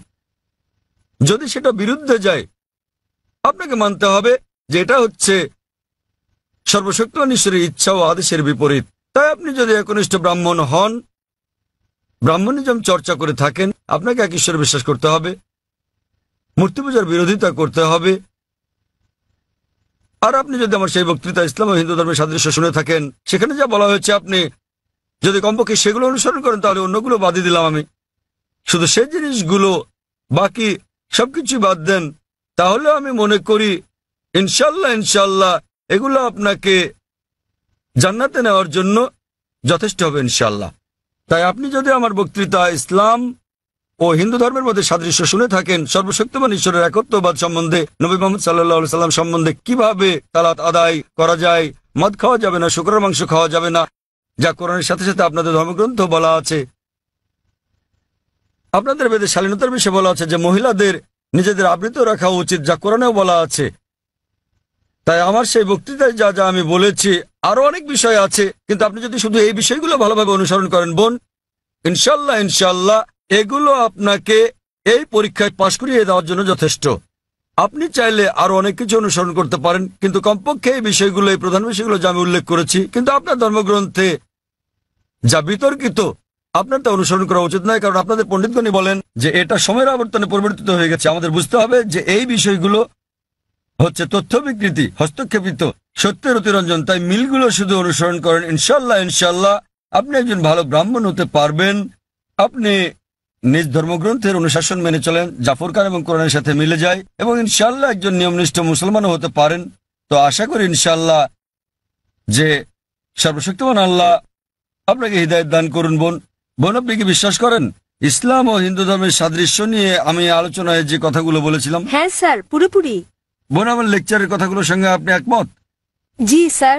আপনি কি নিয়মগুলো মানতে রাজি আছেন? হ্যাঁ, রাজি আছি। তাহলে আপনি যেহেতু এগুলো মানতে রাজি আছেন, আমি যা বলেছি, সুতরাং আপনি প্রকৃতই নিজের ইচ্ছা অনিচ্ছাকে আল্লাহর কাছে সমর্পণ করলেন। আরবিতে আপনি বলতে পারেন মুসলমান, বাংলায় বলতে পারেন আল্লাহর কাছে নিজের ইচ্ছাকে সমর্পণকারী। তো যদি একমত হন যে ধর্মগ্রন্থগুলোতে বলা আছে এক ঈশ্বরের উপাসনা করতে হবে, তিনি ছাড়া আর উপাস্য নেই, মূর্তি পূজা করা অন্যায়, আপনি যদি সর্বশেষ ও চূড়ান্ত নবী কলকি অবতার মুহাম্মদ সাল্লাল্লাহু আলাইহি সাল্লাম এবং তার শিক্ষার উপর বিশ্বাস রাখেন, তাহলে আমার মতে আমি যদি আরবিতে বলি, আমাকে বলতে হবে যে আপনি ইসলাম ধর্ম পালন করছেন এবং আপনি একজন মুসলিম। বোন, আপনি কি একমত আছেন? জি স্যার, একমত। তাহলে আপনি কি জনসমক্ষে বলতে পারবেন যে আরবি নিয়মে আপনি একজন মুসলিম? বোন, আপনি কি আরবি নিয়মে ঘোষণা দিতে পারবেন এটা? যেহেতু আপনি মেনে নিয়েছেন একজন ঈশ্বর এবং নবী মুহাম্মদ সাল্লাল্লাহু আলাইহি সাল্লাম সর্বশেষ চূড়ান্ত নবী, তো আপনি কি ঘোষণা দিতে পারবেন যে আপনি একজন মুসলিম? আমি বলছি না যে আমি একজন মুসলিম, যদিও আপনি যা বলেছেন আমি তার সাথে একমত। এখন আপনি যদি মেনে নেন যে ঈশ্বর একজন এবং তার কোনো মূর্তি বা ছবি নেই এবং একমাত্র তারই উপাসনা করতে হবে, আর আপনি যদি মেনে নেন যে নবী মুহাম্মদ সাল্লাল্লাহু আলাইহি সাল্লাম আল্লাহ প্রেরিত দূত, এই দুটোই যথেষ্ট আপনাকে ইসলাম ধর্মের জগতে নিয়ে আসার জন্য, আপনি পাশ করেছেন। অন্যান্য বিষয়গুলো পরে আসবে। তো আপনি যদি মানেন ঈশ্বর এক, তার কোনো প্রতিচ্ছবি নেই, আপনি যদি মূর্তি পূজা করতে অস্বীকার করেন এবং আপনি মানেন যে নবী মুহাম্মদ সাল্লাল্লাহু আলাইহি সাল্লাম শেষ ও চূড়ান্ত নবী, তাহলে আপনি এই জগতে প্রবেশ করতে পারবেন ইনশাআল্লাহ, অথবা সঠিকভাবে বলতে গেলে এই জীবন দর্শনে। এবং ইনশাআল্লাহ এভাবে চর্চা চালিয়ে গেলে আপনি কি এই জীবনধারায় আসতে চান বোন? ঈশ্বর চাইলে। হ্যাঁ, এই তো ইনশাআল্লাহ, মাশাআল্লাহ। তো বোন, আমি আবারও আপনাকে জিজ্ঞেস করতে চাই আনুষ্ঠানিকভাবে, বোন, আপনি কি বিশ্বাস করেন যে এক ঈশ্বর? হ্যাঁ, করি। বিশ্বাস করেন যে সর্বশক্তিমান ঈশ্বর ছাড়া আর কারো উপাসনা করা উচিত নয়? হ্যাঁ। আপনি কি একমত যে মূর্তি পূজা ঠিক নয়? পুরোপুরি না হলেও কিছুটা একমত। না, দেখলেন তো, পুরোপুরি না কিছুটা, এটাই বলতে পারছেন না। আপনি এটা বলতে পারেন না যে কেকটা খেতে চাই, পেতে চাই। মূর্তি পূজা করা সঠিক নয়, নতুবা সঠিক। এর মানে ঈশ্বরের কাছে প্রার্থনার জন্য আপনার মূর্তি পূজার সাহায্য নিতে হবে না, কোনো মূর্তি পূজা করতে হবে না। আপনি কি মানেন যে ঈশ্বরের কোনো প্রতিরূপ নেই? হ্যাঁ। আচ্ছা, আপনি মানেন, এর মানে আপনি বলছেন ঈশ্বরের কোনো প্রতিমূর্তি নেই? হ্যাঁ। ঠিক আছে। আপনি কি মানেন যে নবী মুহাম্মদ সাল্লাল্লাহু আলাইহি সাল্লাম সর্বশেষ চূড়ান্ত নবী? আমি আসলে এইটুকু পর্যন্ত ভালো করে জানি না, কিন্তু অন্যগুলো আপনি যা বলেছেন আমি মানছি, কিন্তু আমি আসলেই জানি না। আপনি কি মানেন যে তিনি আল্লাহ প্রেরিত দূত? হ্যাঁ, মানি। আপনি মানেন তিনি আল্লাহর দূত? হ্যাঁ। চমৎকার, চর্চাটাই আসল। একজন নির্ভেজাল মুসলিম হওয়া সহজ কথা নয়, আমরাও চেষ্টা করছি। তো বোন, আমি যদি বলি আপনি কি আমার সাথে কালিমায়ে শাহাদা পাঠ করবেন? আপনি কি শাহাদাত পাঠ করবেন, যা আসলে আরবিতে একটা ঘোষণা, ওই একই কথা যা আমি বলেছি যে আল্লাহ ছাড়া কোনো প্রভু নেই আর নবী মুহাম্মদ সাল্লাল্লাহু আলাইহি সাল্লাম তার দূত। আরবিতে এটা বলতে চান? হ্যাঁ স্যার, অবশ্যই। বেশ, আমি আরবিতে বলবো, আপনি আমার সাথে সাথে বলবেন, আর পরে এটার অনুবাদও বলবো। ঠিক আছে। আশহাদু আশহাদু আল্লাহ আল্লাহ ইলাহা ইলাহা ইল্লাল্লাহ ইল্লাল্লাহ ওয়া আশহাদু ওয়া আশহাদু আন্না আন্না মুহাম্মাদান মুহাম্মাদান আবদুহু আবদুহু ওয়া রাসূলুহু। ওয়া রাসূলুহু। আমি সাক্ষ্য দিচ্ছি আমি সাক্ষ্য দিচ্ছি আমি সাক্ষ্য দিচ্ছি যে যে কোনো উপাস্য নেই কোনো উপাস্য নেই আল্লাহ ছাড়া। আল্লাহ ছাড়া। আর আমি সাক্ষ্য দিচ্ছি আর আমি সাক্ষ্য দিচ্ছি যে নবী মুহাম্মদ সাল্লাল্লাহু আলাইহি যে সাল্লাম নবী মোহাম্মদ সাল্লাল্লাহু আলাইহি হলেন সাল্লাম হলেন আল্লাহর আল্লাহর বান্দা এবং রাসূল। বান্দা এবং রাসূল। মাশাআল্লাহ বোন, ধন্যবাদ। এখন আপনি একজন মুসলিম এবং আমি প্রার্থনা করছি যেন আল্লাহ সুবহানাহু ওয়া তাআলা আপনাকে পথ প্রদর্শন করেন। আর আমি চাই যে ইনশাআল্লাহ সকল ভাই বোনেরা যখনই কেউ ইসলাম গ্রহণ করবেন আপনারা তাকে জ্ঞানের দিক থেকে সাহায্য করবেন, এভাবেই আপনারা সমাজসেবা করতে পারেন। বোন, আপনার কাছে একটা অনুরোধ আমার যে ইনশাআল্লাহ আপনি কোরআন অনুবাদ সহ পড়বেন, এমনকি যদি আগেও পড়ে থাকেন তবুও, এবং নির্দেশনাগুলো মেনে চলবেন, এবং ইনশাআল্লাহ আপনি তখন আল্লাহর কাছে নিজের ইচ্ছা সমর্পণকারী একজন নিষ্ঠাবান মানুষ হতে পারবেন। আর আমাদের জন্য দোয়া করবেন বোন। কোনো অমুসলিম ভাই আছেন? হ্যাঁ, ঠিক আছে। আমার নাম বালা। এমনিতে আমি একজন সাধারণ ইঞ্জিনিয়ার। আমি নিজেও এটা দৃঢ়ভাবে বিশ্বাস করি যে সমগ্র সৃষ্টি জগতের জন্য একজনই স্রষ্টা থাকা উচিত। কিন্তু আমার প্রশ্নটা হচ্ছে, সৃষ্টি নিজেই, ধরুন যে এই পৃথিবী স্রষ্টা নন, কি নিজে নিজেকে ধ্বংস করতে পারে? স্রষ্টা কি জগতের ধ্বংস সম্বন্ধে কিছু বলেছেন? ভাই একটা প্রশ্ন করলেন যে তিনি একমত স্রষ্টা একজনই এবং এই বিশ্বব্রহ্মাণ্ড সবকিছু তিনি সৃষ্টি করেছেন। এই স্রষ্টা কি নিজে পৃথিবী ধ্বংস করতে পারেন? এর কোন উল্লেখ আছে কি না? আপনি যদি কোরআন পড়েন, যা সৃষ্টিকর্তা আল্লাহ সুবহানাহু ওয়া তাআলার সর্বশেষ চূড়ান্ত বার্তা, এটা বলা আছে যে তিনি এই ব্রহ্মাণ্ড তৈরি করেছেন এবং তিনি একদিন এটা ধ্বংস করে দেবেন, এটা বলা আছে। এবং যখন এটা ধ্বংস করবেন তিনি নতুন আরেকটা সৃষ্টি করবেন। সুতরাং এই জগৎ একটা নির্দিষ্ট সময়ের জন্যই, কিন্তু সর্বশক্তিমান আল্লাহ এই জগৎ ধ্বংস করে দেবেন, যাকে আমরা কিয়ামত বলি, পৃথিবীর অন্তিম পরিণতি। এবং আজকাল বিজ্ঞানীরা বলছেন যে ব্রহ্মাণ্ড একসময় ধ্বংস হয়ে যাবে। অনেক ধরনের তত্ত্ব বিজ্ঞানীরা দিয়ে থাকেন, যেমন ব্ল্যাক হোল বা এই ধরনের বিষয়, কিন্তু অনেকগুলো তত্ত্ব আবার কোরআনের বক্তব্যের সাথে মিলে যায়। যেমন ধরেন, কোরআন বলে যে সূর্য এবং চন্দ্র একসাথে মিলে যাবে, কোরআন বলে যে সমুদ্র ফুলে উঠবে, কোরআন বলে যে নক্ষত্রগুলো ঝরে পড়বে, কোরআন বলে যে সমগ্র সৃষ্টি জগৎ ধ্বংসের মুখে এসে দাঁড়াবে। এবং এই বিষয়ে যা বলা আছে তার অনেকগুলো বিজ্ঞানীদের দেওয়া তত্ত্বের সাথে মিলে যায়। তত্ত্ব কেন? কারণ এগুলো হচ্ছে অনুমান। যেহেতু কোরআন হলো সর্বশেষ এবং চূড়ান্ত কিতাব, আমরা বলছি যে যেভাবে আমাদের সৃষ্টিকর্তা কোরআনে বলেছেন সেভাবে এটা ঘটবে। এই বিশ্ব ব্রহ্মাণ্ড সেভাবেই ধ্বংস হবে। এটা ধ্বংস হওয়ার পর সবকিছু পুনরুত্থিত হবে, আল্লাহ একটা নতুন জগৎ তৈরি করবেন। এবং এটা নির্ভর করবে আমরা পরীক্ষায় কেমন করি তার উপর। আল্লাহ বলেছেন সূরা মুলক অধ্যায় নম্বর 67 আয়াত নম্বর 2, আল্লাযী খালাকাল মাউতা ওয়াল হায়াতা। আল্লাহ সৃষ্টি করেছেন জীবন এবং মৃত্যু, তোমাদের মধ্যে সৎকর্মে কে উত্তম দেখার জন্য। তো ভাই, এটার উল্লেখ ধর্মগ্রন্থে আছে। তো আপনি কি এই স্রষ্টাতে বিশ্বাস করেন? আপনি কি মানেন যে স্রষ্টা একজনই? আমি বিশ্বাস করি না যে, ধরুন আমাদের এই মানব জাতি, কি বিশ্বাস করেন না? মানব জাতির পক্ষে সৃষ্টি মানে সৃষ্টি, অর্থাৎ দুঃখিত, আপনি বলছেন যে মানবজাতি কি এই পৃথিবীকে ধ্বংস করতে পারে। তো ভাই বলছেন যে মানবজাতি এই পৃথিবীকে ধ্বংস করতে পারে। হ্যাঁ, তারা আসলে সেটাই। সেটা কি আমি বলতে চাইছি। আপনি মনে করেন মানবজাতি এই সৃষ্টিকে ধ্বংস করতে পারে? হ্যাঁ। ভাই বলছেন যে তিনি মনে করেন মানবজাতি পারে এই সৃষ্টিকে ধ্বংস করতে। তারা চেষ্টা করতে পারে কিন্তু সফলতা পাবে না।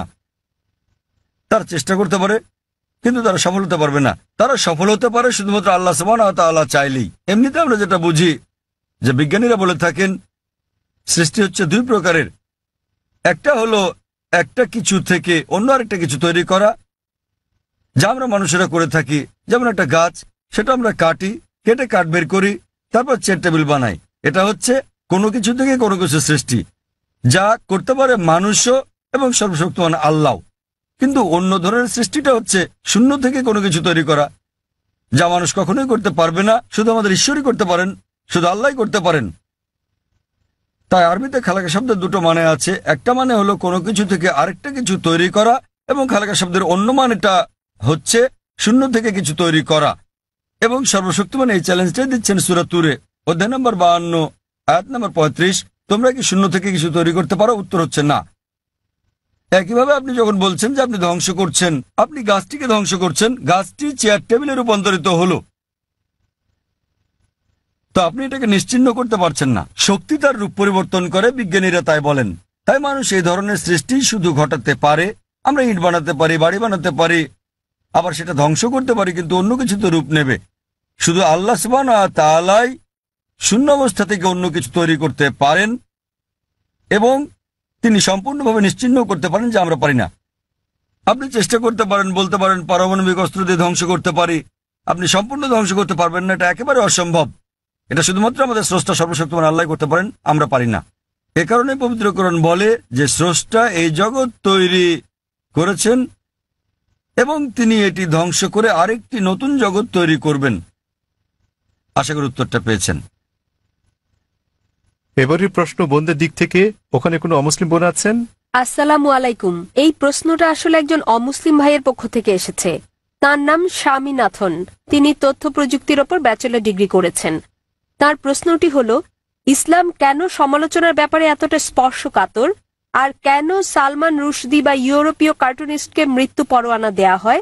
সহজ ভাষায় বলতে গেলে ফতোয়া। আর একটু ভালোভাবে কি প্রতিক্রিয়া দেখানো সম্ভব নয়?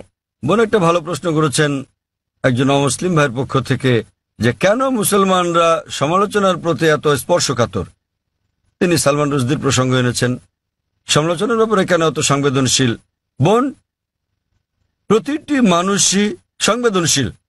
আপনি আমাকে একজন মানুষ দেখান যে সংবেদনশীল নয়, কিন্তু তাদের সংবেদনশীলতা বদলাতে থাকে। সংবেদনশীলতা পরিবর্তিত হয়। কিছু নির্দিষ্ট ব্যাপারে আমরা সংবেদনশীল, কিছু ব্যাপারে তা নই। তাই প্রতিটি মানুষের ক্ষেত্রে এটা পরিবর্তিত হয়। যখন মুসলমানদের ব্যাপারে বলতে হয়, আমরা মুসলমান, আমরা আমাদের পালনকর্তা আল্লাহ সুবহানাহু ওয়া তাআলাকে ভালোবাসি এবং আল্লাহ রাসূলকে ভালোবাসি, এবং নবী মুহাম্মদ সাল্লাল্লাহু আলাইহি সাল্লাম বলেছেন যে কোনো মুসলমানই প্রকৃত মুসলমান নয় যতক্ষণ পর্যন্ত সে আল্লাহ এবং তার রাসূলকে নিজের চেয়েও বেশি না ভালোবাসে, আল্লাহ এবং তার রাসূলকে নিজের চেয়েও বেশি ভালো না বাসে। এখন আমরা যদি দেখি যে কিছু মানুষ তাদের সন্তানদের সবচেয়ে বেশি ভালোবাসে। একটা গবেষণায় দেখা গেছে যে বানরেরা তাদের সন্তানদের খুব ভালোবাসে। তো একটা বানরকে একটা কুয়ার মধ্যে রাখা হলো তার বাচ্চার সাথে, তারপর পানি ঢালা হলো, কুয়ার ভেতর পানি বাড়তে লাগলো। তখন বানরটা তার বাচ্চাটাকে কোলে তুলে নিল। পানি বাড়তে থাকলে সে তার বাচ্চাটাকে বাঁচাতে চেষ্টা করছিল। যখন সে আর বাঁচাতে পারলো না, সে নিজে বাচ্চা ফেলে লাফ দিয়ে বেরিয়ে এলো। তাহলে তারা তাদের বাচ্চাকে অনেক বেশি ভালোবাসে, কিন্তু নিজের জীবনের চেয়ে বেশি নয়। এ কারণে বাচ্চাটাকে নিয়ে আসতে না পেরে সে নিজে লাফ দিয়ে বেরিয়ে চলে এলো। এটা একটা পরীক্ষা মাত্র। একইভাবে মানুষও তার বাচ্চাকে ভালোবাসে, নিজেকে ভালোবাসে, ঠিক আছে, কিন্তু যখন মুসলমানদের প্রসঙ্গ আসে, আমরা আল্লাহ এবং তার রাসূলকে নিজের চেয়ে বেশি ভালোবাসি। উদাহরণস্বরূপ, আপনি যদি আমাকে অপমান করেন, আমি এটা পছন্দ করব না, কিন্তু কিছু মনেও করব না। আমি পছন্দ করব না, কিছু মনেও করব না, ঠিক আছে, সমস্যা নেই। কিন্তু আপনি যদি আল্লাহ এবং তার রাসূলকে অবমাননা করেন, আমি বেশি কষ্ট পাবো। এটা সংবেদনশীলতা নয়, এটার কারণ হচ্ছে তারা আমার খুব কাছের।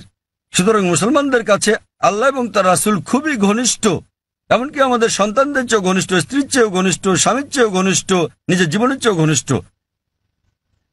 তো এ কারণে আমি বলবো যে আপনি একটু অন্যভাবে প্রশ্নটা করতে পারতেন, যে কেন মুসলমানরা আল্লাহ এবং তার রাসূলকে এত বেশি ভালোবাসে।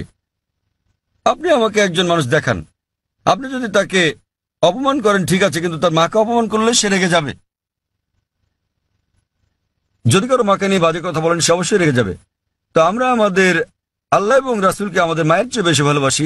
এই ব্যাপারগুলোর উপর ভিত্তি করে মুসলমানেরা বোঝাতে চান যে যখন সালমান রুশদি ব্র্যাকেটে একজন তথাকথিত মুসলিম পরিবারে জন্ম, যখন তিনি বই লেখেন, মিথ্যে সমালোচনা করেন শুধু কিছু, বুঝতে পারছেন, কিছু টাকার জন্য, সে কারণে তখন মুসলমানরা তার তীব্র প্রতিবাদ করে। আপনি বলছেন প্রতিবাদ করার আর কোনো ভালো উপায় ছিল কিনা? আমিও মনে করি মুসলমানদের প্রতিবাদের সবগুলো উপায় সঠিক ছিল না। অনেক সময় জানমালের ক্ষতি হয়েছে, যা আমিও সমর্থন করি না, কিন্তু তারা সংবেদনশীল, যেহেতু এটার সাথে আমাদের পালনকর্তা আল্লাহ সুবহানাহু ওয়া তাআলা এবং তার দূত জড়িত। কিন্তু আমাদের খারাপ লাগা উচিত, কিন্তু তাদের কেউ কেউ অতি প্রতিক্রিয়াশীল, কেউ কেউ আবার প্রতিবাদ করেছেন সহিংস উপায়ে, যেটা করা উচিত নয়। কেউ কেউ শান্তিপূর্ণ করা ঠিক আছে, প্রতিবাদ করা উত্তম। আর আপনি হয়তো আমার একটা আলোচনা ধর্মীয় মৌলবাদ কি মত প্রকাশের অধিকারের জন্য বাধাস্বরূপ শুনে থাকবেন। আমি বিস্তারিত বলেছি সালমান রুশদি কি করেছেন আর তিনি কিভাবে বইটি লিখেছেন, এবং সর্বপ্রথম দেশ স্যাটানিক ভার্সেস যে নিষিদ্ধ করেছিল, কোন দেশ? ইন্ডিয়া। শ্রী রাজীব গান্ধী সে সময় প্রধানমন্ত্রী, তিনি তখন সেই বইটি স্যাটানিক ভার্সেস নিষিদ্ধ করেছিলেন ভারতে, যা বইটি নিষিদ্ধকারী প্রথম দেশ। এবং আমি এটাকে স্বাগত জানাই, কিন্তু নিজের অজ্ঞতাবশত তিনি জানতেন না যে সেই একই বই স্যাটানিক ভার্সেসে নবী মোহাম্মদ সাল্লাল্লাহু সাল্লাম এবং আল্লাহ তাআলা সম্পর্কে বাজে মন্তব্য করা ছাড়াও তিনি বাজে মন্তব্য করেছিলেন সীতা এবং শ্রীরাম সম্পর্কেও, শ্রীরামকে নিয়েও, যা মানুষজন বইটি পড়লে হয়তো নাও বুঝতে পারে। আর ভেবে দেখেন, আমি ইংরেজ সরকারের কাছে প্রশ্নটা করছি। কয়েক বছর আগে একজন আমেরিকান লেখক ছিলেন, সাহিত্যিক, যিনি মার্গারেট থ্যাচারের নীতি নিয়ে 4 অক্ষরের একটা শব্দ ব্যবহার করেন। মার্গারেট থ্যাচারের নীতি, 4 অক্ষরের শব্দ, ফাদার আঙ্কেল কাজিন কিং। এবং তারা তাকে ব্রিটেনে আসতে নিষিদ্ধ করল। কেন? তিনি 4 অক্ষরের শব্দটা ব্যবহার করেছিলেন বলে। এই সালমান রুশদি তিনিও এই একই শব্দ ব্যবহার করেন এবং এটাতে আইএনজি যোগ করেন, অনেকবার করেছেন ইংরেজ নীতি সম্বন্ধে আর মার্গারেট থ্যাচারকে নিয়ে। এবং তিনি তাকে সম্বোধন করেন, জানেন কিনা, ম্যাগি বা দুশ্চরিত্রা। আচ্ছা বেশ, আপনি বলতে পারেন যে ইংরেজরা উদারমনা, তারা কিছু মনে করবে না। কিন্তু আপনি যদি দেখা করেন মার্গারেট থ্যাচারের ছেলের সাথে আর তাকে বলেন যে সালমান রুশদি আপনাকে দুশ্চরিত্রার ছেলে বলেছে, তিনি কি করবেন? আঘাত করবেন। তো সংবেদনশীলতা কি এটার উপর ভিত্তি করে? সবাই আসলে সংবেদনশীল। আবার মনে করেন এই একই ইংরেজ সরকার, যা কিনা একজন আমেরিকান লেখককে নিষিদ্ধ করেছিল 4 অক্ষরের শব্দের জন্য, সালমান রুশদিকে তারা মেনে নেয়। কেন? কি কারণে? কারণ তিনি নবী মোহাম্মদ সাল্লাল্লাহু আলাইহি ওয়াসাল্লামের অবমাননা করেছেন। তাই যেহেতু নবী মোহাম্মদ সাল্লাল্লাহু আলাইহি ওয়াসাল্লামকে অবমাননা করেছেন, তারা মার্গারেট থ্যাচারকে বলা সে 4 অক্ষরের শব্দটা হজম করে নিয়েছে, কেননা তিনি ইসলামের নবীর অবমাননা করেছেন। তো এভাবেই নীতিগুলো বদলাতে থাকে। আমরা যেটা বুঝি যে ইসলাম ধর্মে মত প্রকাশের স্বাধীনতা আছে, বক্তব্যের স্বাধীনতা আছে, কিন্তু এটা কখনোই সীমা অতিক্রম করবে না, এটা কাউকে কষ্ট দিতে পারবে না, আর এটার পক্ষে প্রমাণ থাকতে হবে। কাউকে আঘাত দিলেও যুক্তিযুক্ত এবং প্রমাণ সাপেক্ষ হলে সেটা ভিন্ন কথা, কিন্তু কুৎসা রটানো যাবে না। কুৎসা রটানো এবং পরনিন্দা করা ইসলামে নিষিদ্ধ। তো এর উপর ভিত্তি করে মুসলমানরা, যেহেতু সালমান রুশদি, যেহেতু সে আমাদের নবী মুহাম্মদ সাল্লাল্লাহু আলাইহি ওয়াসাল্লামকে অবমাননা করেছে এবং কুৎসা রটিয়েছে, এই কারণেই মুসলমানদের খারাপ লেগেছে এবং তারা রাগান্বিত হয়েছে, আর এটা আমি সমর্থন করি। এবং আমরা যদি বিশ্লেষণ করি, অধিকাংশ ধর্মেই ধর্মকে অবমাননা করার শাস্তি খুব কঠিন। আপনি যদি পড়েন বাইবেল, যদি আপনি হিন্দু ধর্মগ্রন্থগুলো পড়েন, কোরআন শরীফ যদি পড়েন, আর এটাকে ধর্মের অবমাননা বলে জানি, এ কারণে মুসলমানরা এত রাগান্বিত। আর আমরা সংবেদনশীল, কারণ এটা এমন একটা কিছুর বিপক্ষে যা আমরা আমাদের জীবনের চেয়ে বেশি ভালোবাসি। আশা করি উত্তরটা পেয়েছেন। হ্যাঁ, আমি কি কোনো অমুসলিম কোনো ভাইয়ের কাছ থেকে কোনো প্রশ্ন নিতে পারি? ওখানে কোনো অমুসলিম ভাই আছেন? ঠিক আছে ভাই, আপনার প্রশ্নটি করুন। আমি নেলসন ম্যান্ডেলা, একজন মেডিকেল এক্সিকিউটিভ হিসেবে কাজ করছি।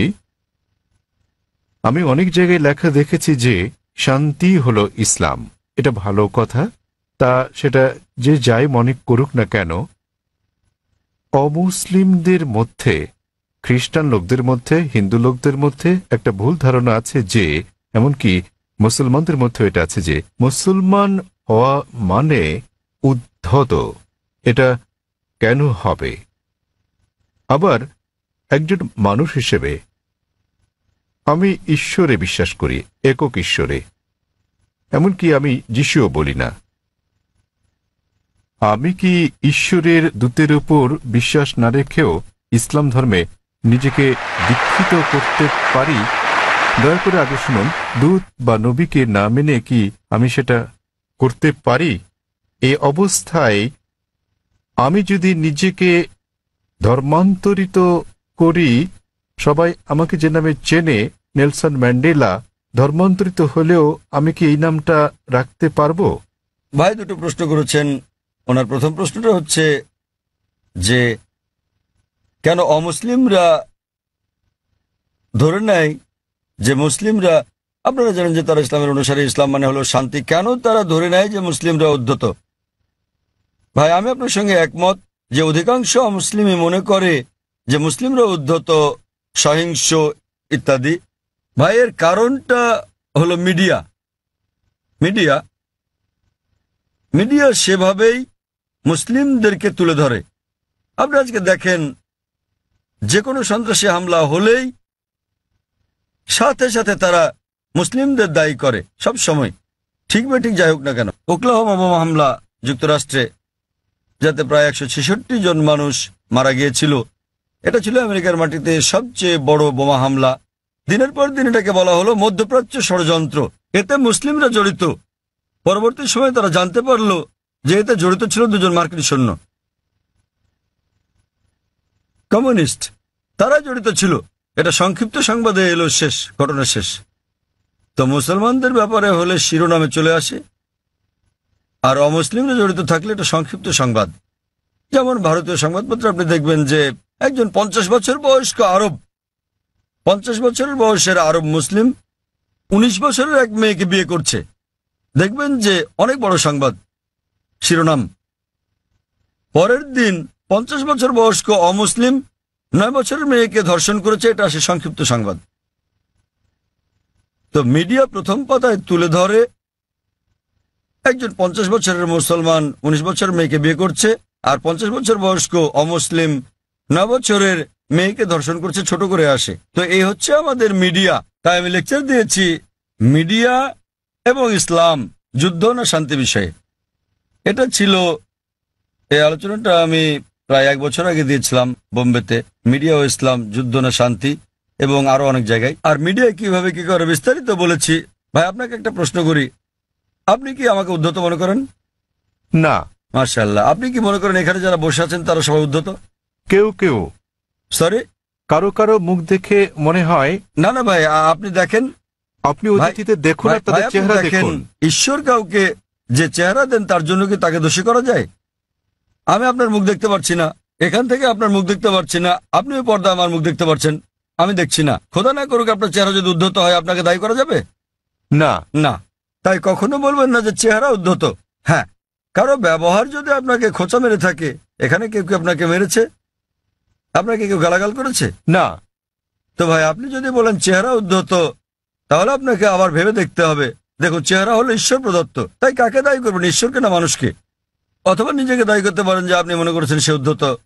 আরেকটা ব্যাপার দেখেন ভাই, মনোবিজ্ঞান আছে। মনোবিজ্ঞানে বলা হয় যে, দেখেন আমি একজন মেডিকেল ডাক্তার, মনোবিজ্ঞানে বলা হয়, ধরেন আপনি ভাবছেন যে মিস্টার এ আপনার শত্রু, আপনার মনে হচ্ছে মিস্টার এ আপনার শত্রু, ঠিক আছে? কিন্তু তিনি একজন সাধারণ মানুষ, গড়পড়তা মানুষ। যখনই মিস্টার এ কে দেখছেন, তাকে শত্রু ভাবছেন আপনি, এবং আপনি রেগে যাচ্ছেন, তার দিকে এভাবে তাকাচ্ছেন। তিনি একজন স্বাভাবিক মানুষ, যেহেতু আপনি সেভাবে তাকাচ্ছেন, তিনিও রেগে যাচ্ছেন। তো যখনই তিনি রাগছেন, হ্যাঁ বলেছিলাম না, দেখলেন আমার দিকে কিভাবে তাকাচ্ছে? প্রথমে তো আপনি তাকিয়েছেন, তিনি একজন সাধারণ মানুষ, যেহেতু আপনি মনে মনে ভেবে নিয়েছেন যে মিস্টার এ আপনার শত্রু, তিনি যখনই আসেন আপনি শত্রুর মতো আচরণ করছেন তার সাথে। তিনি স্বাভাবিক, কিন্তু আপনি তাকে দেখছেন, তার চলাফেরা দেখছেন, রেগে তাকাচ্ছেন। তিনি ভাবছেন এই লোকটা আমার দিকে রেগে তাকাচ্ছে, তাই তিনিও রেগে যাচ্ছেন। তখন আপনি বলছেন, দেখেন আমার দিকে কিভাবে তাকাচ্ছে, কিন্তু শুরু করেছে কি আপনি? তো এই মনস্তাত্ত্বিক মিডিয়া মানুষের মনের মধ্যে মাকড়সার জাল তৈরি করে দিয়েছে। মিডিয়ার ফাঁদ হচ্ছে মুসলমানরা উদ্ধত, সন্ত্রাসী, সহিংস, আপনাকে মেরে ফেলবে। তা আপনি খুব সাবধান হয়ে গেলেন, মানুষের মুখের দিকে তাকাচ্ছেন, হয়তো কেউ সন্ত্রাসীর মতো দেখতে। কারণ যখনই তারা বলছে সন্ত্রাসী, মাথায় টুপি পরিয়ে দিচ্ছে। তো যখনই মাথায় টুপি পরা কাউকে দেখছেন, আপনি ভাবছেন সন্ত্রাসী। তো আসলে এটা হলো মিডিয়া যেভাবে বিষয়টাকে দেখাচ্ছে। তাই টুপির সাথে আমি স্যুট পরি, পশ্চিমা পোশাক এবং ইসলামী পোশাক, আর পাজামাও আমার গোড়ালির উপরে, তো আমি এটা মিশ্রণ করি। মিশ্রণ হলো পশ্চিমা সংস্কৃতির, হালাল কিছু আমি নিতে পারি, কিন্তু আমি মাথায় টুপি পরি। তো আসলে এটা হলো মিডিয়া। কিন্তু এমনিতে হ্যাঁ, সমাজে কিছু বিপদগামী লোক থাকতে পারে। আমি বলছি না যে নিজেদের মুসলমান দাবি করা সকল মুসলমানই ভালো লোক, সকল ধার্মিক মুসলমান ভালো, কিন্তু মুসলমান নামধারী সবাই ধার্মিক মুসলমান নাও হতে পারে। ভাই আপনি বলেন তো, ভারতের সবচেয়ে বেশি ভারতীয়কে কারা হত্যা করেছে? কারা? আপনি কি জানেন? না। কাশ্মীর। কাশ্মীর জানেন তো? কাশ্মীর, হ্যাঁ। হ্যাঁ, আপনি কোথায় শুনেছেন? মিডিয়ায়। একদম ঠিক, কাশ্মীর। কিছু হলে কাশ্মীরি মুসলমান জিহাদি, ঠিক তো? ভাই আপনি কি জানেন ভারতের সবচেয়ে বেশি লোকদের কারা হত্যা করেছে? হয়তো কাশ্মীরিরা, তাই তো? না, আপনার কি মনে হয়, আপনি কি মনে করেন হয়তো তারাই? হয়তো। হয়তো, ঠিক আছে, এটা একদম অবাস্তব কথা। আপনি কি জানেন আসামে কতজন লোককে হত্যা করা হচ্ছে? উলফা, উলফার নাম শুনেছেন হয়তো? হয়তো সংক্ষিপ্ত সংবাদে, তাই তো? সংক্ষিপ্ত শিরোনামে নয়। উলফা হচ্ছে একটা হিন্দু সন্ত্রাসী সংগঠন। তাদের প্রধান উদ্দেশ্য হলো মুসলিমদের হত্যা করা। তারা কাশ্মীরি বিদ্রোহীদের চেয়েও বেশি হামলা করে থাকে, কিন্তু সংবাদে খুব কমই তাদের শোনা যায়। আপনি কি মাওবাদীদের জানেন? মাওবাদীরা তারা ভারতের ৬৬টি জেলার মধ্যে থেকে পুলিশের ভাষ্যমতে ১৫০টিরও বেশি জেলা দখল করে আছে। তাদের কাছে ভারতীয় সেনাবাহিনীর চেয়ে আধুনিক অস্ত্র আর গোলাবারুদ বেশি আছে। তাদের কাছে রকেট লঞ্চারও আছে। আপনি কি জানেন আধা কিলোমিটার দূর থেকেও তারা পুলিশ ফাঁড়ি ধ্বংস করে দেয়? এগুলো সংবাদে ছোট করে আসে। হ্যাঁ স্যার। তারা ভারতের জন্য কাশ্মীরিদের চেয়েও বড় বিপদ। কাশ্মীরিরা শুধু কাশ্মীরেই গোলাগুলি করে। সেটা ঠিক না ঠিক পরে আলোচনা করব। তাদের এই যুদ্ধ ন্যায় কি অন্যায় পরে আলোচনা করতে পারবো, ঠিক না ঠিক? কিন্তু তারা স্থানীয় আর মাওবাদীরা পুরো দেশ কব্জা করছে, এবং সরকার মাওবাদীদের চেয়ে কাশ্মীরিদের নিয়ন্ত্রণ করতে বেশি টাকা খরচ করছে। আমাদের বুঝতে হবে যে এই হচ্ছে মিডিয়া। এটা মূলত মিডিয়াই। সব সমাজে খারাপ জিনিস আছে। মিডিয়া সমাজে দুষ্টু লোকদের খুঁজে বের করে এবং তুলে ধরে এভাবে যে মুসলিম মাত্র এরকম। আমি নিশ্চিত কিছু কিছু লোক মুসলমান হওয়া সত্ত্বেও অপরাধী, যারা হয়তো নিষ্পাপ লোকদের হত্যা করে থাকে। তারা কোরআনের বিরোধী। কিন্তু আরো বেশি অমুসলিম রয়েছে যারা আরো বড় অপরাধী, যারা আরো বেশি ভারতীয়কে হত্যা করছে, কিন্তু মিডিয়া তাদের তুলে ধরছে না। তো আপনার প্রথম প্রশ্নের উত্তরে বলা যায় যে এর জন্য মিডিয়ায় দায়ী। আর তা না হলে আপনি এখানে দাঁড়িয়ে থাকতেন না, ঠিক তো? চিন্তা করেন, আপনি হাজার হাজার লোকের সামনে দাঁড়িয়ে আমাকে প্রশ্ন করছেন। আমি এটা হ্যাঁ, সেটাই প্রশ্ন করা। যদি আপনি নিশ্চিত হতেন তাহলে আমাকে প্রশ্ন করতেন না, তাই তো? তো এটাই হচ্ছে প্রমাণ যে যদিও আপনি মিডিয়ার কথা শোনেন কিন্তু তাদেরকে পুরোপুরি বিশ্বাস করেন না। তাই আমরা আপনার মতো লোকদের সম্মান করি। নেলসন ম্যান্ডেলা, আর এটা আমাকে দক্ষিণ আফ্রিকার সেই মহান নেতার কথা মনে করিয়ে দেয়, নেলসন ম্যান্ডেলা। এবার আপনার দ্বিতীয় প্রশ্নে আসি। আপনি বলেছেন যে আপনি একজন খ্রিস্টান এবং যীশু খ্রিস্টের উপর বিশ্বাস স্থাপন করেন। আপনি জানতে চেয়েছেন আমি কি ইসলাম গ্রহণ করতে পারি, মুসলমান হতে পারি? রাসূলকে বিশ্বাস না করে আপনি বোঝাতে চেয়েছেন নবী মোহাম্মদকে বিশ্বাস না করার কথা, ঠিক? হ্যাঁ। দূত বলতে তো যীশু খ্রিস্টকেও একজন দূত বলা যায়। কারণ হ্যাঁ, কারণ আমার জন্ম এবং বেড়ে ওঠা খ্রিস্টান পরিবারে, হ্যাঁ, ঠিক। খ্রিস্টান নিয়ম নীতিতে আমি এখনো পর্যন্ত শুধু যীশু খ্রিস্ট সম্বন্ধে জানি, মোহাম্মদ সম্বন্ধে জানি না। ঠিক আছে, সেই জন্য আমি বলছিলাম এ কারণে না যে আপনি নবী মোহাম্মদের বিপক্ষে। না, মোটেও তার হ্যাঁ, বিপক্ষে নয়। ভাই, একটা সুন্দর প্রশ্ন করেছেন। এই পরিস্থিতিতে আমি ইসলাম গ্রহণ করলে মানুষ কিভাবে আমাকে দেখবে? ঠিক ঠিক ভাই, একটা সুন্দর প্রশ্ন। আর আমাকে কি নামও পরিবর্তন করতে হবে? কারণ আমার ড্রাইভিং লাইসেন্স, পাসপোর্ট, সরকারি সম্পত্তি সব আপনার এই নামে করা আছে। নামটা পরিবর্তন করতে হবে কিনা? ভাই, একটা ভালো প্রশ্ন করেছেন যে খ্রিস্টান পরিবারে জন্মের কারণে তিনি আগের নবীদের সম্বন্ধে জানেন, তিনি যীশু খ্রিস্টের সম্পর্কেও জানেন, ইসলাম ধর্ম সম্পর্কে পড়েছেন, তিনি ইসলামের দর্শনে একমত, ইসলাম গ্রহণও করতে চান, কিন্তু নবী মোহাম্মদ সাল্লাল্লাহু আলাইহি ওয়াসাল্লাম সম্পর্কে তেমন কিছু জানেন না, ঠিক আছে? হ্যাঁ। এই কারণে তিনি নবী মোহাম্মদ সাল্লাল্লাহু আলাইহি ওয়াসাল্লামের উপর বিশ্বাস না এনে ইসলাম গ্রহণ করতে পারবেন কিনা, এই তার প্রশ্ন। আর তাকে তো নাম পাল্টাতে হবে কিনা? প্রথম প্রশ্নের ব্যাপারে বলা যায় যে আপনি একজন মুসলিম হতে পারবেন না যতক্ষণ পর্যন্ত সকল নবীর উপর বিশ্বাস আনবেন না।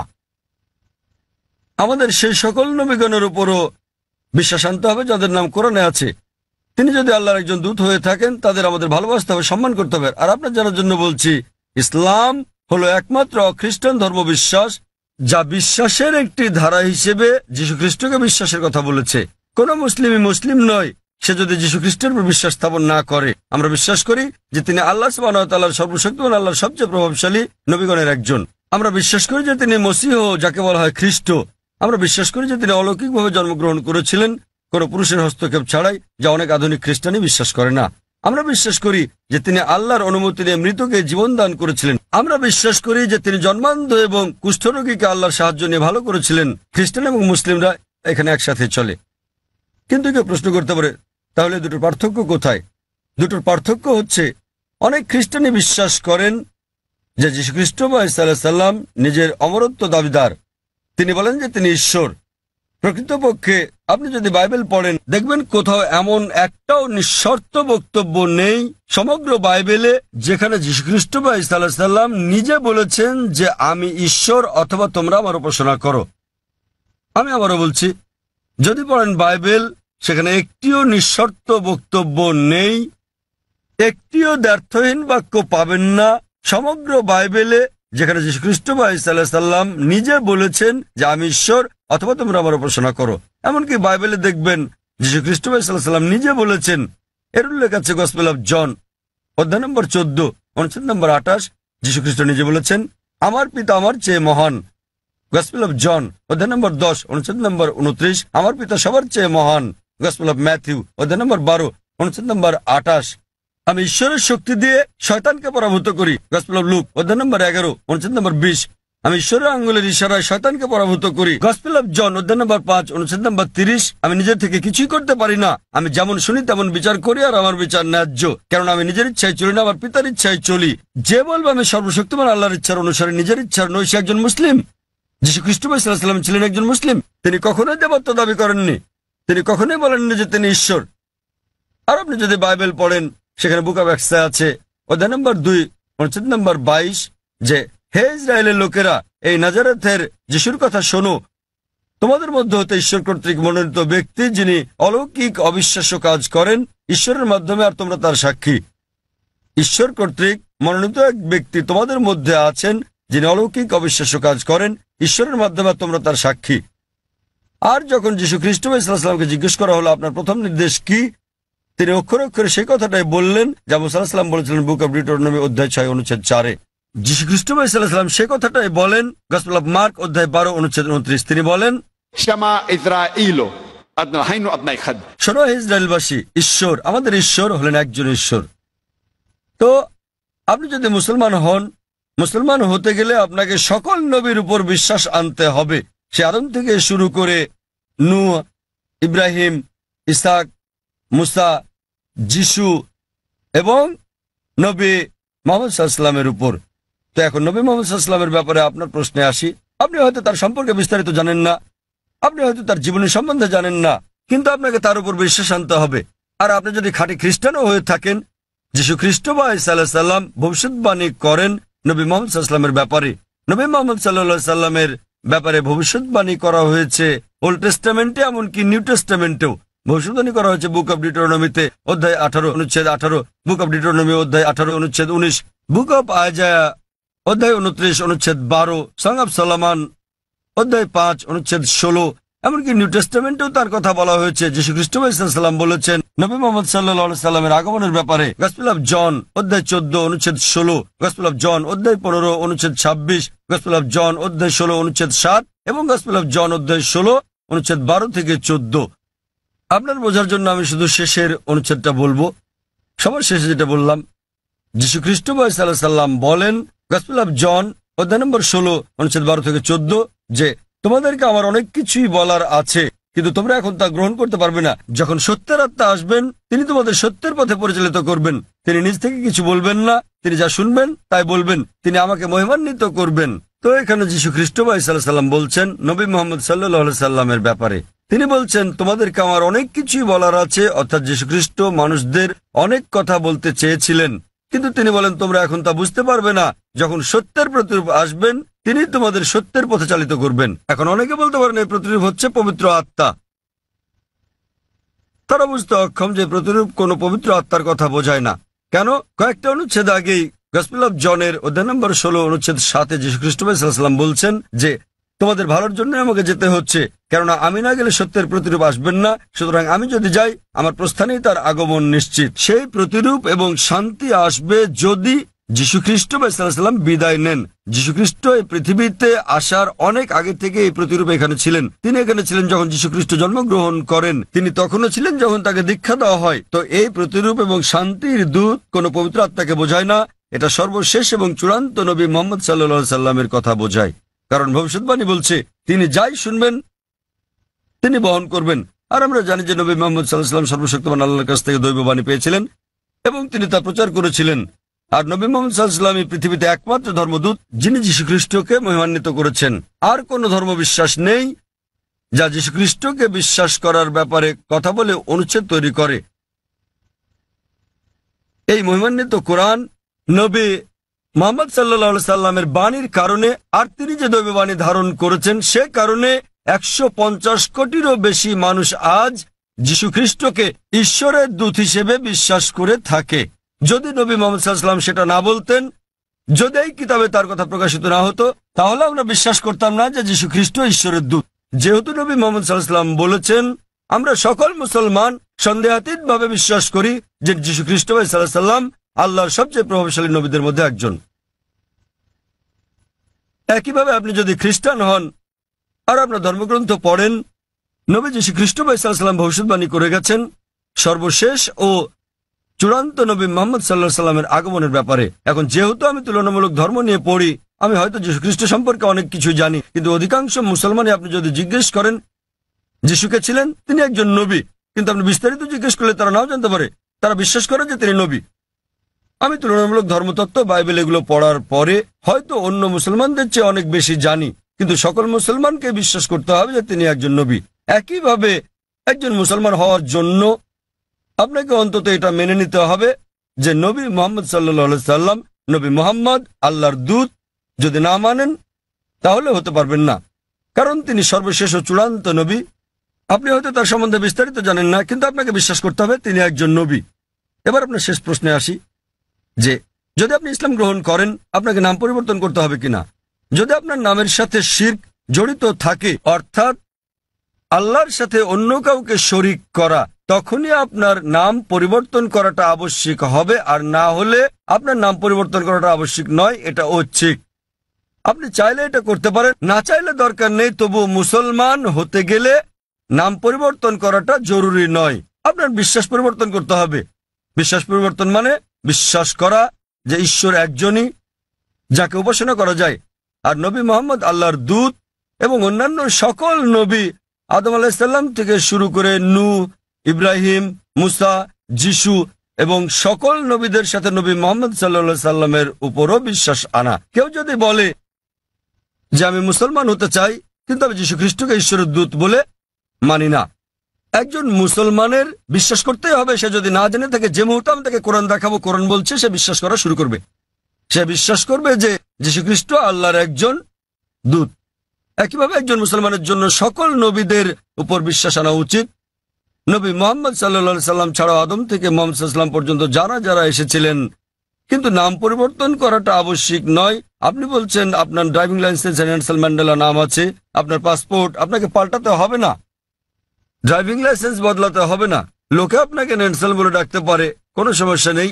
কিন্তু তারপরেও আপনার মনে যে ঈশ্বর মাত্র একজনই, যাকে উপাসনা করা যায়, তিনি ছাড়া আর কাউকে নয়, এবং নবী মুহাম্মদ ঈশ্বরের একজন দূত। বাকি সকল নবী সহ আদম থেকে শুরু করে যিশু, মুহাম্মদ সাল্লাল্লাহু আলাইহি সাল্লাম।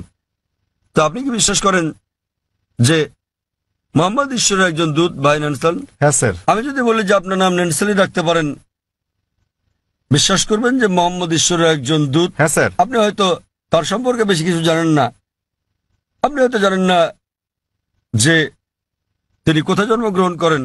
যদি জানেন তো ভালো, কিন্তু এটা বাধ্যতামূলক নয়। তখন বিশ্বাস করবেন যে নবী মুহাম্মদ সাল্লাল্লাহু আলাইহি ওয়াসাল্লাম ঈশ্বরের দূত? হ্যাঁ স্যার। আপনি বিশ্বাস করেন? হ্যাঁ। আপনি হয়তো বিস্তারিত জানেন না, তাও বিশ্বাস করেন? হ্যাঁ। আপনি বিশ্বাস করেন যে ঈশ্বর একজনই? হ্যাঁ। আপনি কি মানেন যে যীশু খ্রিস্ট ঈশ্বর নন? যিশু ঈশ্বর নন, যিশু ঈশ্বরের একজন দূত। খুব ভালো, মাশাআল্লাহ। তো আপনি কি শাহাদাত পড়তে চান? হ্যাঁ আচ্ছা, অবশ্যই। আমি আরবিতে বলবো, আপনি সাথে সাথে বলবেন। আপনি কি মানেন যে ঈশ্বর একজন? হ্যাঁ। আপনি কি মানেন যে নবী মুহাম্মদ সাল্লাল্লাহু আলাইহি ওয়াসাল্লাম ঈশ্বরের একজন দূত? আপনি কি মানেন যে যীশু খ্রিস্ট ঈশ্বরের একজন দূত? হ্যাঁ। কেউ কি আপনাকে জোর করছে গ্রহণ করতে ইসলাম? না। কেউ আপনার উপর চাপ প্রয়োগ করছে? না। কোনো অর্থনৈতিক চাপ, টাকা না টাকার কোনো হ্যাঁ। ব্যাপার নেই। তো আপনি মন থেকেই বলছেন, হ্যাঁ। আপনার নিজের ইচ্ছাতে, হ্যাঁ কোনো চাপ নেই আপনার উপর। বেশ, না। আমি আরবিতে বলবো, আপনি সাথে সাথে বলবেন। আশহাদু আশহাদু আল্লাহ আল্লাহ ইলাহা ইলাহা ইল্লাল্লাহ ইল্লাল্লাহ ওয়া আশহাদু ওয়া আশহাদু আন্না আন্না মুহাম্মাদান মুহাম্মাদান আবদুহু আবদুহু ওয়া রাসূলুহু। ওয়া রাসূলুহু। মাশাআল্লাহ। আমি সাক্ষ্য দিচ্ছি আমি সাক্ষ্য দিচ্ছি যে যে কোনো উপাস্য নেই কোনো উপাস্য নেই আল্লাহ ছাড়া, আল্লাহ ছাড়া, এবং এবং নবী মুহাম্মদ নবী মুহাম্মদ হলেন হলেন আল্লাহর দূত আল্লাহর দূত এবং আল্লাহর বান্দা। এবং আল্লাহর বান্দা। মাশাআল্লাহ। ভাই, আপনি এখন মুসলিম এবং আপনি আল্লাহর কাছে প্রার্থনা করেন যেন তিনি আপনাকে হিদায়াত দেন এবং ইনশাআল্লাহ জান্নাতে জায়গা দেন। এই জীবন হলো পরকালের জন্য পরীক্ষা, তিনি আপনাকে ইনশাআল্লাহ জান্নাতে নিয়ে যাবেন। এবং আমি অন্যান্য ভাইদের প্রতি বলবো যে যখনই কেউ গ্রহণ করবেন ইসলাম, আপনারা বিষয়টার প্রতি খেয়াল রাখবেন এবং আন্তরিকভাবে সহযোগিতা করবেন, আরও সহনশীল হবেন। কারণ আমাদের দিনে একজন নতুন মানুষ আসছেন, তাকে আপনার সামর্থ্য অনুযায়ী সাহায্য সহযোগিতা করুন।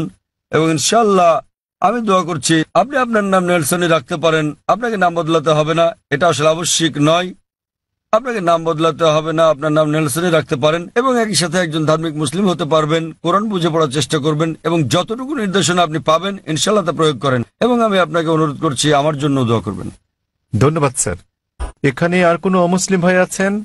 এখানে একজন আছেন, তিনি তামিল ভাষায় প্রশ্ন করতে চান, যেটা অনুবাদ করা হবে। অনুবাদ করার মতো কেউ আছেন? কোনো ভাই অনুবাদ করবেন? হ্যাঁ ভাই, এখানে একজন অনুবাদক ঠিক আছে। আছেন। সবাইকে শুভ সন্ধ্যা। আমি বালাজি ইউরেকা ফরবস কাজ করছি। யூஸ்வலாக அந்த சாதாரண ஒரு எறும்போட உயிரோட வேல்யூ ஒன்று தான், நம்ம ஹியூமனோட உயிரும் ஒன்று, அதோட வேல்யூ ஒன்று தான். ஸோ நம்ம இந்த பீஃப் மட்டன்லாம் சாப்பிட்றோம், ஸோ அது தப்பு இல்லையா? தென் வந்து பார்த்தீங்கன்னா இந்த ஹிந்து முஸ்லீம் கிறிஸ்டின் மூணு, இந்த பகவத்கீதை ப்ளஸ் பைபிள் தென் குரான் மூணு கேஸ்டும் ஃபைனலாக எல்லா உயிர்களிடத்தும் அன்பு செலுத்துங்க தான் சொல்கிறாங்க. ஸோ முஸ்லீம் மட்டும் ஸ்பெஷலாக நீங்கள் சொல்கிறது சரியா புரியல.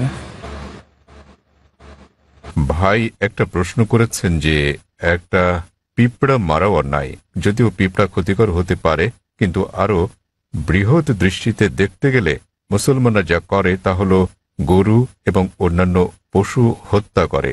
ওনার মতে মুসলমানরা অনেক বেশি গরুর মাংস, খাসির মাংস ইত্যাদি খায়। তো এটা কি অন্যায় নয়? কারণ গীতা, বাইবেল, কোরআন সব জায়গায় বলা আছে যে আপনাকে সকল প্রাণীর প্রতি দয়া দেখাতে হবে, কিন্তু এটা করা হচ্ছে না। ভাই যে প্রশ্নটা করলেন যে একটা পিঁপড়া মারাও অন্যায় এবং জীবন্ত প্রাণী মারাও অন্যায়, তো কেন মুসলিমরা মাংস খায়, গরু, খাসি ইত্যাদি, এটা কি অন্যায় নয়? আমাদের কি দয়া দেখানো উচিত নয়? আমি ভাইয়ের প্রশ্নের প্রথম অংশের সাথে একমত এবং এটা বুঝি যে তিনি ইংরেজি বুঝতে পারেন, যদিও বলতে পারেন না। আমাদের মধ্যে অনেক লোক আছেন যারা ইংরেজি বুঝতে পারেন, যদিও বলতে পারেন না, বাংলাতে প্রশ্ন করেন। তা আমার মনে হয় বাংলাতে বললেও ভাই বুঝবেন, যদিও তিনি ইংরেজিতে প্রশ্নটা করেননি কারণ তিনি তামিল ভাষাতে বেশি সাবলীল। হত্যার ব্যাপারে যে কোনো প্রাণীকে বিনা কারণে হত্যা করা অন্যায় ইসলাম ধর্মে। এমনকি ইসলামেও কোনো জীবন্ত প্রাণীকে অপ্রয়োজনে হত্যা করা পাপ। এ বিষয়ে একটা হাদিস আছে, নবী বলেছেন যখন এক লোক বনে আগুন জ্বালাচ্ছিল, নবী বললেন এখানে আগুন জ্বালানোর কারণে এখানে পিঁপড়া আছে, অন্য জায়গায় জ্বালো। এর মানে হচ্ছে নবী নিজেও চিন্তিত ছিলেন যে বনে আগুন জ্বালালে পিঁপড়া মারা যেতে পারে। তিনি সেই সাহাবাকে জায়গা বদলাতে বললেন যাতে পিঁপড়া না মারা যায়। এবার আপনার মূল প্রশ্নে আসি, কেন মুসলিমরা মাংসাশী প্রাণী হত্যা করে, মাংস খায় ইত্যাদি। প্রথমে আমি আপনাকে বলবো যে একজন মুসলমান 100% নিরামিষী হয়েও একজন খাঁটি মুসলমান হতে পারেন। মাংস খাওয়াটা আবশ্যিক নয় ইসলামে, কিন্তু যেহেতু আমাদের সৃষ্টিকর্তা আল্লাহ সুবহানাহু ওয়া তাআলা অনুমতি দিয়েছেন মাংস খাওয়ার জন্য, কেন তা আমরা খাবো না? আপনি যদি ভেবে দেখেন, পবিত্র কোরআনে বলা আছে সূরা মাইদা অধ্যায় 5 আয়াত নম্বর 1 যে তোমাদের জন্য বৈধ হলো চতুষ্পদ পশু। তাহলে চতুষ্পদ পশু খাওয়া আমাদের জন্য বৈধ। কোরআন বলছে সূরা নাহল অধ্যায় 16 আয়াত নম্বর 5 যে সর্বশক্তিমান আল্লাহ তোমাদের জন্য বৈধ করেছেন গবাদি পশুর মাংস। এবং আরো অন্যান্য জায়গায় সূরা মুমিনুন অধ্যায় 23 আয়াত নম্বর 21 আরো অনেক জায়গায়। এখন আমরা যদি বৈজ্ঞানিকভাবে বিশ্লেষণ করি, এমন কোনো নিরামিষ খাবার নেই যাতে মানুষের প্রয়োজনীয় সকল উপাদান রয়েছে। মানুষের দরকার হয় অ্যামিনো অ্যাসিড, 21 ধরনের অ্যামিনো অ্যাসিডের দরকার হয়, যার মধ্যে অধিকাংশই শরীরে উৎপন্ন হয়, কিন্তু 8টি খাবারের মাধ্যমে জারিত করা হয়। এদেরকে বলা হয় 8টি আবশ্যকীয় অ্যামিনো অ্যাসিড। আমার জানা মতে এমন কোনো শাকসবজি নেই যাতে 8 ধরনের অ্যামিনো অ্যাসিড আছে। তাই এমন কোনো শাকসবজি নেই যেটাকে বলা হয় সম্পূর্ণ খাদ্য। সুতরাং এগুলো আমিষ জাতীয় খাবার থেকেই সংগ্রহ করতে হবে। আপনি যদি আরো বিশ্লেষণ করে দেখেন, আমিষ জাতীয় খাবার এটা পুষ্টিকর, ভিটামিন কে তে ভরপুর। আর আরো গভীরভাবে দেখলে যদি আপনি দেখেন তৃণভোজী প্রাণীদের দাঁত, গরু, ছাগল, ভেড়া, তাদের দাঁত সমান। তারা শুধু শাকসবজি খায়, শুধু ঘাস খেতে পারে, মাংস খেতে পারে না। আপনি যদি মাংসাশী প্রাণীদের দাঁতগুলো দেখেন, বাঘ, সিংহ, নেকড়ে, চিতা, তাদের সবার সুচালো দাঁত আছে, কুকুরের দাঁতের মতো। এই প্রাণীদেরকে বলা হয় মাংসাশী প্রাণী। তারা শুধু মাংস খায়, তারা শাকসবজি খায় না। আপনি যদি মানুষের দাঁতগুলো ভালো করে দেখেন, আয়নার সামনে গিয়ে, মানুষের আছে সমান দাঁত, আবার সুচালো দাঁতও আছে। যদি সর্বশক্তিমান ঈশ্বর চাইতেন যে আমরা শুধু শাকসবজি খাবো, তাহলে কেন তিনি আমাদের এই সুচালো দাঁত দিলেন? কেউ বলতে পারেন কেন? কারণ সর্বশক্তিমান ঈশ্বর চান যে আমরা দুটোই খাই, মাংসও খাই, শাকসবজিও খাই। মাংস, তিনি যদি চাইতেন যে আমরা শুধু শাকসবজি খাবো, তাহলে তিনি কেন সুচালো দাঁত দিলেন? আবার আপনি যদি মানুষের পরিপাকতন্ত্রটাকে বিশ্লেষণ করে দেখেন, এটা উভয় খাদ্যই হজম করতে পারে, সবজি এবং আমিষ জাতীয় খাবার। তৃণভোজী প্রাণীদের পরিপাকতন্ত্র, গরু, ছাগল, ভেড়া, এরা শুধু শাকসবজি জাতীয় খাবারই হজম করতে পারে, মাংস হজম করতে পারে না। আবার মাংসাশী প্রাণীদের পরিপাকতন্ত্র দেখেন, সিংহ, বাঘ, নেকড়ে শুধু মাংসই হজম করতে পারে, শাকসবজি হজম করতে পারে না। কিন্তু মানুষের পরিপাকতন্ত্রে আছে ক্ষুদ্রান্ত্র এবং বৃহদান্ত্র, এটা উভয় খাদ্য হজম করতে পারে, সবজি আবার আমিষ জাতীয় খাবার, মাংস জাতীয় খাবার। সর্বশক্তিমান ঈশ্বর যদি চাইতেন আমরা খাঁটি নিরামিষী হই, কেন তিনি আমাদের এমন পরিপাকতন্ত্র দিলেন যা উভয় খাদ্য হজম করতে পারে? কিন্তু এটাই স্বাভাবিক। তো আপনি ভেবে দেখেন যে সর্বশক্তিমান ঈশ্বর মানুষকে এমনভাবে সৃষ্টি করেছেন যেন তারা সবজিও খেতে পারে, আবার মাংসও খেতে পারে, নিরামিষ এবং আমিষও। আর অনেক লোকেরই ভুল ধারণা একটা আছে যে অধিকাংশ ধর্মই আমিষ জাতীয় খাবার খেতে নিষেধ করেছে। আবার হিন্দুদের অনেকেই একটা ভুল ধারণার শিকার। তারা মনে করেন যে হিন্দুত্ববাদ আমিষ জাতীয় খাদ্য খাওয়া নিষেধ করে থাকে। আসলে আপনি যদি হিন্দু ধর্মগ্রন্থগুলো পড়েন, যদি পড়েন মনুস্মৃতি অধ্যায় নম্বর 5 অনুচ্ছেদ 30, এতে আছে ঈশ্বর কিছু প্রাণীকে সৃষ্টি করেছেন খাওয়ার জন্য আর কিছু প্রাণীকে খাদ্য হওয়ার জন্য। তাই যারা খাবার হিসেবে তৈরি প্রাণী খেয়ে থাকেন তারা কোনো পাপ করছেন না। আবার মনুস্মৃতিতে উল্লেখ আছে অধ্যায় নম্বর 5 অনুচ্ছেদ 39, সর্বশক্তিমান ঈশ্বর প্রাণীদের সৃষ্টি করেছেন উৎসর্গ করার জন্য। তা যদি এই প্রাণীদেরকে খেয়ে থাকেন কোনো পাপ করছেন না। মনুস্মৃতি অধ্যায় 5 অনুচ্ছেদ 41 আছে যে উৎসর্গের প্রাণীদেরকে হত্যা করা কোনো পাপ নয়। হিন্দু ধর্মের গ্রন্থগুলোতে এরকম অনেক উক্তি আছে যেখানে আমিষ জাতীয় খাবার খাওয়ার কথা বলা হয়েছে। আপনি যদি পড়েন মহাভারত অনুশাসন পর্ব অধ্যায় 88, যুধিষ্ঠির, যিনি পাণ্ডব ভাইদের মধ্যে সবার বড়, তিনি ভীষ্মকে জিজ্ঞেস করলেন যে যজ্ঞতে অর্থাৎ পূজাতে আমরা কি উৎসর্গ করতে পারি যাতে আমাদের পূর্বপুরুষেরা সন্তুষ্ট হবেন। ভীষ্ম উত্তর দিলেন যে যজ্ঞতে, পূজাতে তুমি যদি লতাপাতা গাছপালা দাও তাহলে আমাদের পূর্বপুরুষেরা 1 মাসের জন্য সন্তুষ্ট হবেন। যদি মাছ দাও তাহলে সন্তুষ্ট থাকবেন 2 মাসের জন্য। তুমি যদি তাদের মাংস দাও 3 মাস, যদি খরগোশ দাও তাহলে 4 মাস, যদি ছাগল দাও তো 5 মাস, যদি শূকর দাও 6 মাস, আর যদি হরিণ দাও তাহলে 6 মাস, যদি পাখি দাও 7 মাস। আর এভাবে তালিকাটা বড় হতে থাকে। এরপর বলা আছে যে একটা ষাঁড় যজ্ঞতে দিলে 11 মাস, একটা গরু জবাই করলে পূর্বপুরুষেরা পুরো 1 বছরের জন্য সন্তুষ্ট থাকবেন। আর তুমি যদি একটা গন্ডার উৎসর্গ করো, আমাদের পূর্বপুরুষেরা সর্বদাই সন্তুষ্ট থাকবেন। মহাভারতে এই পুরো মেনুটাই দেওয়া আছে। তা যদি বেদ এবং অন্য হিন্দু ধর্মগ্রন্থগুলো পড়েন, তাদের ঋষি এবং ধর্মযাজকেরা আমিষ খেয়েছেন, এমনকি গরুর মাংস। কিন্তু অনেক হিন্দুকেই আপনি বলতে শুনবেন যে আমিষ খাওয়া নিষিদ্ধ, কারণ তারা অহিংস আন্দোলনের দ্বারা প্রভাবিত হয়েছেন। আপনারা জানেন জৈন এবং আরো যারা এই অহিংসতে বিশ্বাস করেন তারা বলেন যে জীবিত প্রাণী হত্যা করা নিষিদ্ধ, তাই পশু হত্যা এটা পাপ।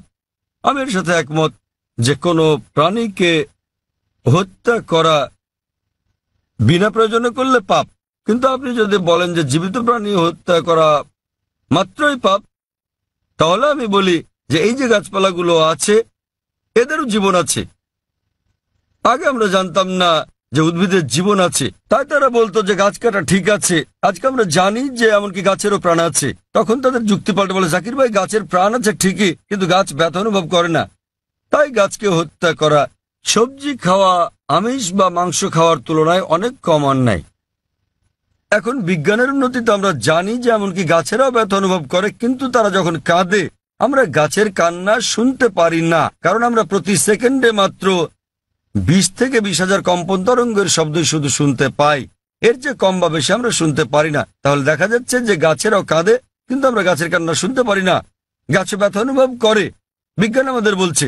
তখন যুক্তি পাল্টে যে হ্যাঁ হ্যাঁ ভাই জাকির, আমরা বুঝলাম যে গাছেরও প্রাণ আছে, তাদেরও ব্যথা লাগে, কিন্তু ব্যাপারটা হলো যে গাছের 2-3টা ইন্দ্রিয় আছে, প্রাণীদের আছে 5টা ইন্দ্রিয়, তাই প্রাণী হত্যা করা আরো বড় পাপ। তর্কের খাতিরে যদি কথাটা মেনেও নেই যে গাছের 2টো ইন্দ্রিয় 3টি ইন্দ্রিয় আছে, প্রাণীদের আছে 5টি ইন্দ্রিয়, আর সে কারণে প্রাণী হত্যা করা বেশি অন্যায়, তো তাদের কাছে আমার প্রশ্ন যে ধরেন একজন লোক, তার এক ভাই আছে যে হচ্ছে মুখ আর বধির, শুনতেও পারে না, বলতেও পারে না।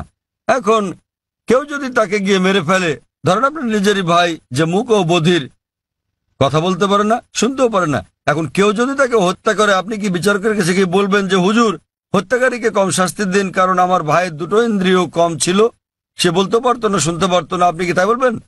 আপনি বলবেন যে হুজুর হত্যাকারীকে দ্বিগুণ শাস্তি দিন, কারণ আমার ভাই ছিল একজন নিষ্পাপ মাসুম, সে বলতে পারতো না, শুনতেও পারতো না। তো ইসলামে এরকম কোনো বিধান নেই যে কম ইন্দ্রিয় থাকলে কম শাস্তি পাবেন বা বেশি ইন্দ্রিয় থাকলে বেশি শাস্তি পাবেন। কোরআন বলছে যে তোমাদের যে সকল উত্তম জিনিস দেওয়া হয়েছে তোমরা তা ভক্ষণ করো যে পর্যন্ত সেটা বৈধ এবং হালাল অনুমতি আছে। তো ইসলামে পশু জবাইয়ের অনুমতি আছে, শুধুমাত্র খাওয়ার উদ্দেশ্যে বিনা কারণে শিকার করার জন্য, খেলার জন্য এটা নিষিদ্ধ। যেমন বনে আগুন জ্বালালে পিঁপড়া মারা যাবে, তাই নবী বলেছেন এটা করো না। তো যে কোনো জীবিত প্রাণী হত্যা করা নিষিদ্ধ, যদি না এটা খাওয়ার মাধ্যমে জীবন ধারণের জন্য হয়ে থাকে, আর যদি এটা সেই সব অনুমোদিত প্রাণীদের মধ্যে হয়ে থাকে যেগুলোকে আল্লাহ বৈধ করেছেন। যেভাবে মনুস্মৃতিতে বলা আছে ঈশ্বর কিছু প্রাণীকে করেছেন খাদ্য আর কিছুকে খাদক। যদি আপনি খাওয়ার জন্য প্রাণী হত্যা করেন তাহলে কোনো পাপ করছেন না। আর না হলে এমনিতে আপনি যদি বুঝতে পারেন যদি অমুসলিমরা আমিষ জাতীয় খাবার নাও খায়, আমার তাতে কোনো রকম সমস্যা নেই। কারণ যদি ভারতের প্রত্যেক অমুসলিমই আমিষ খাওয়া শুরু করেন তাহলে গরু ছাগলের মাংসের দাম বেড়ে যাবে। তাই অমুসলিমরা আমিষ না খেলে আমার কিছু যায় আসে না। কিন্তু কেউ যদি অভিযোগ করেন যে প্রাণী হত্যা অন্যায়, সেজন্য আমি উত্তরটা দিচ্ছি। আর না হলে ইসলামে আপনি একজন নিরামিষভোজী হয়েও উত্তম মুসলমান হতে পারেন, কিন্তু যেহেতু আল্লাহ অনুমতি দিয়েছেন আমিষ খাওয়াতে কোনো রকম সমস্যা নেই, যদি এটা অনুমোদিত প্রাণীর মধ্যে হয়ে থাকে। আশা করি উত্তরটা পেয়েছেন। আমরা এটা শেষ প্রশ্ন হিসেবে নেব জাকির ভাই। অমুসলিম বোন, হ্যাঁ আপনি আপনার প্রশ্নটি করুন। அல்லாவால எல்லாம் ஒரு நொடியில செய்ய முடியும், கடவுளால எல்லாம் படைக்க முடியும் அப்படின்னும் போது மக்களை படைக்கிறதுக்கு மட்டும் ஏன் 6 நாள் ஆனது? உலகத்தை படைக்கவும் மக்களை படைக்கிறதுக்கும் 6 நாள் ஆனது சொல்றாங்க. அதனால அது என்னன்னு தெரிஞ்சுக்கணும்। আসসালামু আলাইকুম ভাই, তার প্রশ্নটি হলো যদি সর্বশক্তিমান আল্লাহ যে কোনো কিছুই তৈরি করতে পারেন, কেন তার সমস্ত পৃথিবী তৈরি করতে 6 দিন লাগলো? বোন প্রশ্ন করলেন যে আল্লাহ যদি যে কোনো কিছু সৃষ্টি করতে পারেন তাহলে কেন 6 দিন সময় নিলেন? বোন, আল্লাহ যদি চাইতেন একদিনে সৃষ্টি করতে পারতেন, তখন আপনি বলতেন যে কেন একদিনে তৈরি করেছেন, 6 দিনে কেন নয়? কারণ আল্লাহ 6 দিনে এটা বানাতে চেয়েছেন। কোরআন বলে যে আল্লাহ যা ইচ্ছা করেন তাই সৃষ্টি করতে পারেন। অনেক আয়াত আছে আল্লাহ বলেন কোরআনে, সূরা আলে ইমরান অধ্যায় 3 আয়াত নম্বর 59, ইন্না মাসালা ঈসা ইনদাল্লাহি কামাসালি আদম খালাকা মিন তুরাব সুম্মা ক্বালা লাহু কুন ফায়াকুন।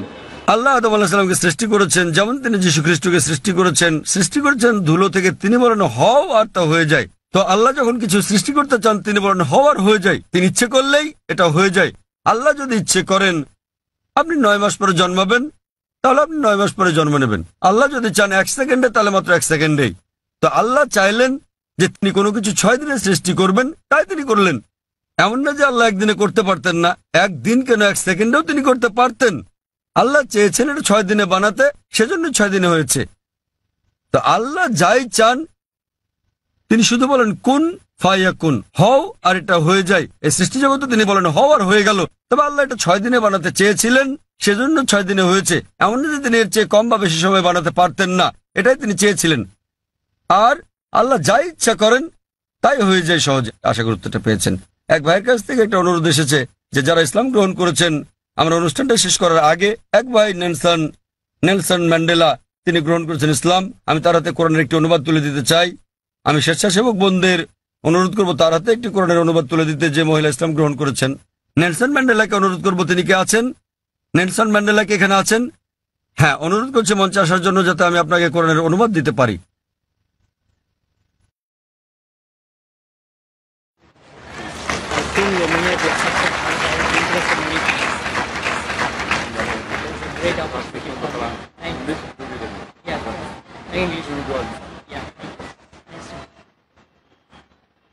আমি আরো অনুরোধ করছি, কয়েকজন বোন ইসলাম গ্রহণ করেছেন। আমি চাইবো যে আমাদের মহিলা স্বেচ্ছাসেবকেরা কোরআনের অনুবাদ তাদের হাতে একটি করে তুলে দেবেন।